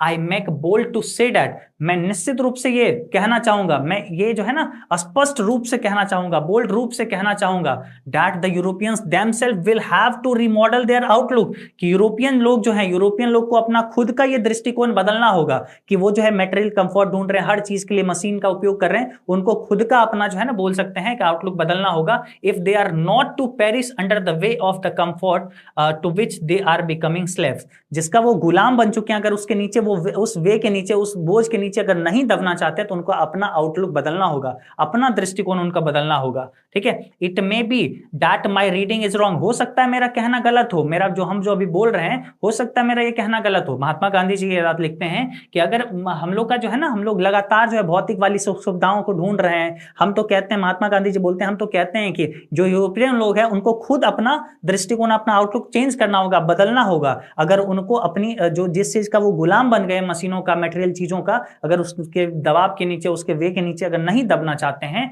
तो उनको अपना आउटलुक चेंज करना होगा, ठीक है। आगे it may be that my reading is wrong, हो सकता है मेरा कहना यह गलत हो, बट आई न्यू, है ना, लेकिन मैं जानता हूं, आई नो, मैं जानता हूं, that for India to run after the golden fleece, इस मृग तृष्णा के पीछे अगर जाता है भारत, है ना, is to court certain death, ये हुआ मौत के कोर्ट तक खुद से जाना, ठीक है। अगर हम लोग यूरोपियन सिविलाइजेशन को फॉलो करते हैं तो ये बोलते हैं कि भाई यूरोपियन सिविलाइजेशन को क्या फॉलो करना, वो लोग तो खुद को अपना रिमॉडल करेंगे, अपने आउटलुक को चेंज करेंगे, अपने दृष्टिकोण बदलेंगे, ठीक है, कि नहीं मटेरियल चीजें नहीं भाई, स्पिरिचुअल लाइन पे चलते हैं, है ना, धार्मिक वाले काम पे एकदम मन पे फोकस करते हैं, वांट्स को कम करते हैं, उसको खुद करना होगा, नहीं तो वो लोग खुद दब के मर जाएंगे उसके नीचे, ठीक है। लेट अस इनग्रेव, है ना, हम लोग को इनग्रेव करना चाहिए, उकेरना चाहिए, याद करना चाहिए, ठीक है, ऑन आवर हार्ट, अपने दिलों में, the motto of the western philosopher, एक वेस्टर्न फिलोसफर, पश्चिमी दार्शनिक है, उनके विचार को, plain living and high thinking, यानी सादा जीवन उच्च विचार, महात्मा गांधी जी का कहना है सादा जीवन उच्च विचार, plane living high thinking. Today it is certain that, है ना, आज ये निश्चित है कि the millions can not have high living, बहुत सारे लाखों लोग ऐसे हैं जिनका अच्छा जीवन नहीं है, हाई लिविंग नहीं है, बहुत ऊंचा जीवन नहीं जी रहे हैं, एंड वी द फ्यू, लेकिन कुछ हम लोग में से हैं who profess to do the thinkings for the masses, लेकिन कुछ लोग हैं जो मतलब बहुत सारे लोगों के लिए सोचते हैं, उन सारे लोगों के लिए सोचते हैं जिनका लाइफ अच्छा नहीं है, ठीक है, हाई लिविंग जिनका नहीं है। रन द रिस्क, और जो लोग इनके बारे में सोचते हैं, उन गरीबों के बारे में, उनको रिस्क लेना पड़ता है, उनको एक खतरा लेना पड़ता है, मोल लेना पड़ता है। इन ए वैन सर्च, है ना, बहुत ज्यादा व्यर्थ रूप से सर्च करने के बाद, आफ्टर हाई लिविंग, है ना, मतलब when search after high living मतलब ऊंचे मतलब जीवन का खोज के लिए हम लोग बहुत ज्यादा भटके, ऑफ मिसिंग हाई थिंकिंग, है ना, अगर हम लोग ऊंचे बोल सकते हैं जीवन के लिए भटकते हैं तो हम लोग अपना ऊंचा सोच खो देंगे, ठीक है, उसके चक्कर में, यहाँ पे ये बोलते हैं कि हम लोग को सादा जीवन उच्च विचार पे भरोसा रखना चाहिए। अगर हम उच्च जीवन खोजें तो अपना जो है ना बोल सकते हैं कि जो हाई थिंकिंग है उसको हम लोग खराब कर देंगे, उसको हम लोग खराब कर लेंगे। चलिए पैराग्राफ नंबर 23 पे आते हैं। इसमें क्या है, डेलिब्रेट। डेलिब्रेट का मतलब होता है सोच विचार पूर्ण करना, है ना, सोच विचार पूर्वक, है ना, डेलिब्रेट करना, थिंकिंग करना। वॉलंटरी का मतलब होता है स्वेच्छा, इच्छा से। कंटेनमेंट का मतलब होता है संतोष, है ना, संतोष पाना, ठीक है, मतलब सेटिस्फाइड होना। चलिए इसमें क्या बोला जा रहा है देखिए, civilisation in the real sense of term, सभ्यता अगर सही मायने में बोले, सही अर्थ में अगर बोले, consist not in the multiplication, ये गुना करने में नहीं है, वांट्स को बढ़ाने में नहीं है, बट इन द डेलिब्रेट और वॉलंटरी रेस्ट्रिक्शंस ऑफ वांट्स, है ना। सभ्यता का असल मतलब है कि डेलिब्रेट करें, है ना, मतलब वो एक तरीके से संतोष, मतलब हम लोग को डेलिब्रेट करें, रोके, है ना। वॉलंटरी रेस्ट्रिक्शंस लगाए, मतलब एक तरीके से ऐच्छिक रूप से हम लोग को रेस्ट्रिक्शंस ऑफ वांट, हम लोग की अपनी इच्छाओं पर काबू करें हम लोग, है ना। इसमें है सभ्यता का असली मतलब। This alone increase and promotes contentment, और यही ऐसा चीज है कि अगर हम लोग अपने अंदर अगर ऐसी शक्ति विकसित करें कि हम लोग अपनी वांट्स को रोके, तो यही एक ऐसा है जो संतोष को जन्म देगी, है ना, जो कंटेनमेंट को जन्म देगी, संतुष्टि को जन्म देगी कि चलो ठीक है, जो है हमारे पास उतना में ही संतुष्ट है। Real happiness and capacity for service, हम लोग रियल हैप्पीनेस जहां तक वास्तविक खुशी बात करें, वास्तविक सुख बात करें, और कैपेसिटी ऑफ सर्विस, हम लोग जो है सेवा क्षमता जो होता है, मतलब सेवा जो प्रदान कर सकते हैं, ये सब हम लोग का हो सकता है, ठीक है। अगर हम लोग क्या करें, अपने सभ्यता का असल मतलब को समझे, और सभ्यता का असल मतलब वांट्स को, अपनी इच्छाओं को बढ़ाना नहीं बल्कि उसको रोकना होता है, ठीक है। पैराग्राफ नंबर 24 पे चलते हैं, अंतिम पैराग्राफ है, बढ़िया से समझिएगा सारे लोग, ठीक है। अंतिम पैराग्राफ है, बहुत बढ़िया समझना है आप सबको। देखो, एसर्टेन का मतलब होता है जांचना, ठीक है। फिजिकल हार्मोनी एंड कंफर्ट का मतलब होता है शारीरिक सद्भाव और आराम, ठीक है, शारीरिक सद्भाव और आराम। हिंड्रेंस है का मतलब बाधा, है ना, रुकावट पैदा करना। डिल्यूजन का मतलब होता है मिथ्या, धोखा देना। स्नेयर का मतलब होता है जाल, ठीक है। इंटेलेक्चुअल का होता है बौद्धिक, बौद्धिक, है ना। नैरो का मतलब होता है संकीर्ण, छोटा। डीजेनरेटेड मतलब होता है विकृत हो जाना, ठीक है। वॉलपचुअस मतलब उत्कंठा। उसके बाद है कंसंट्रेटेड मतलब ध्यान केंद्रित करना, है ना, कंसंट्रेट करो यहाँ पे, है ना, ध्यान केंद्रित करना। तो ये अपना वर्ड मीनिंग हुआ 24 नंबर पैराग्राफ का। आइए ना समझते हैं इसको पहले अच्छे से, ठीक है, बड़ा प्यार से समझिएगा। यहाँ पे है a certain degree of physical harmony and comfort is necessary, है ना। ए सर्टेन एक निश्चित बोल सकते हैं डिग्री, एक निश्चित सीमा तक फिजिकल हार्मोनी जो शारीरिक बोल सकते हैं, जो आराम है, कंफर्ट है, वो नेसेसरी है, जरूरी है, आवश्यक है। But above a certain level it's become hindrance, लेकिन एक निश्चित सीमा के ऊपर अगर हम लोग आराम करते हैं तो ये हिंड्रेंस होगा, ये हम लोग के लिए बाधा का काम करेगा, ठीक है। इंस्टीड ऑफ हेल्प, है ना, सहायता के जगह पे बाधा का काम करेगा अगर हम लोग एक सर्टेन लेवल से भी ज्यादा आराम हम लोग खोजे तो, ठीक है। देयरफॉर इसलिए द आइडियल ऑफ, है ना, creating an unlimited number of wants and satisfying them seems to a delusion and snare, है ना, कि ये जो विचार है, आइडियल है, ये जो आदर्श है कि भैया हम लोग जो अपने वांट्स को अनलिमिटेड नंबर पे बढ़ाते जाएंगे, अपनी चाहत को बढ़ाते जाएंगे और सेटिस्फाइंग, और वो संतुष्ट होता जाए, ये एक डिल्यूजन टाइप का, एक बोल सकते हैं कि धोखा टाइप का, एक स्नेयर, एक जाल टाइप का है कि भैया सबका सारी इच्छाएं थोड़ी पूरी हो जाएगी। तो ये अगर हम लोग अपनी वांट्स को बढ़ाते रहते हैं अनलिमिटेड और हम सोचेंगे कि उसको पूरा हो जाए, तो ये एक डिल्यूजन है, एक स्नेयर है, एक जाल है, एक धोखा है भाई, ठीक है। आगे देखते हैं 24 में ही, the satisfaction of one's physical need even the intellectual needs of one's narrow self, है ना, कि जो हम लोग को संतुष्ट करना है, क्या चीज, फिजिकल नीड, हम लोग का जो शारीरिक जरूरतें हैं, और जो इंटेलेक्चुअल नीड्स, है ना, जो हम लोग का जो बोल सकते हैं बौद्धिक जो जरूरतें हैं, ठीक है, ऑफ वंस नैरो, वो हम सेल्फ, हम लोग को खुद ही उसको छोटा करना होगा, है ना। हम लोग का जो नीड है, जो इच्छाएं हैं, जो मतलब जो हम लोग की चाहत है, उसको खुद ही हम लोग को छोटा करना होगा, कम करना होगा। Must meet at certain point a deep stop, निश्चित रूप से कोई एक बिंदु पे मिलना चाहिए जहां पे रुक जाना चाहिए, हमारी अपनी चाहत को रोक लगा देना चाहिए, नहीं इससे ज्यादा नहीं। अब कितना चाहेंगे, अरे ठीक है, साइकिल था, बाइक चाहे बाइक मिला, कार हम सोचे कार भी मिल गया, अब बढ़ाते जाएंगे, प्राइवेट जेट तक पहुंचा देंगे, कोई बात हुआ, एक जगह पे रुक जाना चाहिए। बिफोर इट्स डीजेनरेटेड मतलब जब तक कि वो अब हानि न पैदा करने लगे, उससे पहले हम लोग को रोक देना चाहिए। इनटू फिजिकल और इंटेलेक्चुअल वॉलपचुअस, है ना, जो विनाश करे हम लोग को, फिजिकल और इंटेलेक्चुअल्स, है ना, मतलब शारीरिक और बौद्धिक रूप से विनाश करे, इससे पहले हम लोग को एक रोक देना चाहिए। हम लोग का जो वांट्स इच्छाएं हैं उसको लगाम लगा देना चाहिए, ठीक है। A man must arrange his physical and cultural circumstances so that they do not hinder him to in his service of humanity on which all the energy should be concentrated. अब यहाँ पे बोला गया a man must arrange his physical and cultural circumstances, एक व्यक्ति को, एक मनुष्य को इस प्रकार से फिजिकल यानी शारीरिक और कल्चरल यानी सांस्कृतिक सर्कमस्टांसेस परिस्थिति को बनाना चाहिए, एक व्यक्ति को इस प्रकार शारीरिक और सांस्कृतिक परिस्थिति को बनाना चाहिए सो दैट, ताकि दे डू नॉट हिंडर, अपने आप को रोके नहीं, हिंडर का मतलब रोकना, अपने आप को रोके नहीं, him to in his service of humanity, मानवता को सेवा देने से अपने आप को रोके नहीं, ठीक है। On which all the energy should be concentrated, जिस पे मानवता की सेवा करना हम लोग का फर्स्ट प्राथमिकता होना चाहिए, जिस पे सारी सर्विसेज, सारी जो है सेवाएं केंद्रित होनी चाहिए, सारी हम लोग का एनर्जी, सारी ऊर्जाएं हम लोग को लगाना चाहिए। तो हम लोग को कहीं ना कहीं बात करें तो उस पे हम लोग को ध्यान देना चाहिए, मतलब लोगों को ह्यूमैनिटी को सर्व करने पे, ठीक है। तो यहाँ पे कुल मिला के 24 पैराग्राफ जो है ये आपका कंप्लीट हुआ। बेसिकली क्या समझे आप, इतना समझो, हम थोड़ा सा आपको बताते हैं। सबसे पहले आप सबको ये क्लास जैसा भी लगा होगा नीचे एक बार पहले कमेंट कर दो, ठीक है। आप सभी लोग, है ना, हम बताते हैं आपको पूरा चैप्टर के बारे में एक बार एक्सप्लेन कर देते हैं। आप सब लोग इस क्लास को लाइक कर लेना, ठीक है। साथ ही साथ सभी लोग इस क्लास को क्या कर लो, इस चैनल को सब्सक्राइब कर लो, ठीक है, ताकि आपको रोजाना हम ऐसे ऐसे वीडियोस हर चैप्टर पे आपको बना के दें, ठीक है। तो आप सब्सक्राइब भी कर लो। साथ ही साथ आप चाहोगे तो हमारे इस क्लास को शेयर भी कर सकते हैं, ठीक है, ताकि और सारे लोगों तक पहुंचे, अगर आपको लग रहा है ये जेन्युइनली हेल्प किया है आपको, क्योंकि हम एक साथ में सारा चीज बता दिए हैं। अब देखो हम आपको बताते हैं ये चैप्टर के बारे में। देखो जी, इंडियन सिविलाइजेशन कल्चर क्या है, महात्मा गांधी जी के द्वारा लिखा गया एक एस्से है, ठीक है, एक निबंध है। इसमें वो बात करते हैं किसके बारे में, इंडियन सिविलाइजेशन के बारे में, भारतीय सभ्यता और इसके कल्चर के बारे में, ठीक है। भारतीय सभ्यता और संस्कृति का कुछ कुछ मुख्य मुख्य फीचर्स क्या है ना, सैलेंट फीचर क्या क्या है, उसके बारे में डिस्कस करते हैं, ठीक है। यहाँ पे वो बताते हैं कि भारतीय सभ्यता जो है ना उस रास्ते पे फॉलो कर चलता है जो हम लोग के पूर्वज हम लोग को बता के गए हैं, जो हमारे फोरफादर सेट फॉर अस, है ना, जो हम लोग को फोरफादर हम लोग के लिए बना के गए हैं, ठीक है। और यहाँ पे पश्चिमी सभ्यता से थोड़ा सा बोलते भी है कि पश्चिमी सभ्यता, मॉडर्न सभ्यता में हम बहुत दिन रहे हैं, मेरा मानिए तो उस सभ्यता को नहीं कॉपी करिए, नहीं तो भारत की बर्बादी निश्चित है, ठीक है। तो ये यहाँ पे ये बात बोलते हैं। थोड़ा सा बताते हैं कि वो लोग गॉडलेस है, भगवान को नहीं मानते, हम लोग गॉडलेस, गॉड वाले हैं, हम लोग भगवान को मानते हैं, ठीक है, फेथ इन गॉड, हम लोग भगवान पे भरोसा रखते हैं। तो ये सब चीजों को बताए हैं और बोले हैं कि पश्चिमी सभ्यता पश्चिमी लोगों के लिए ठीक है, भारतीय सभ्यता भारतीय लोगों के लिए ठीक है। अगर हम लोग पश्चिमी सभ्यता को अपनाएं तो इसका मतलब भारत की बर्बादी होगी, ठीक है।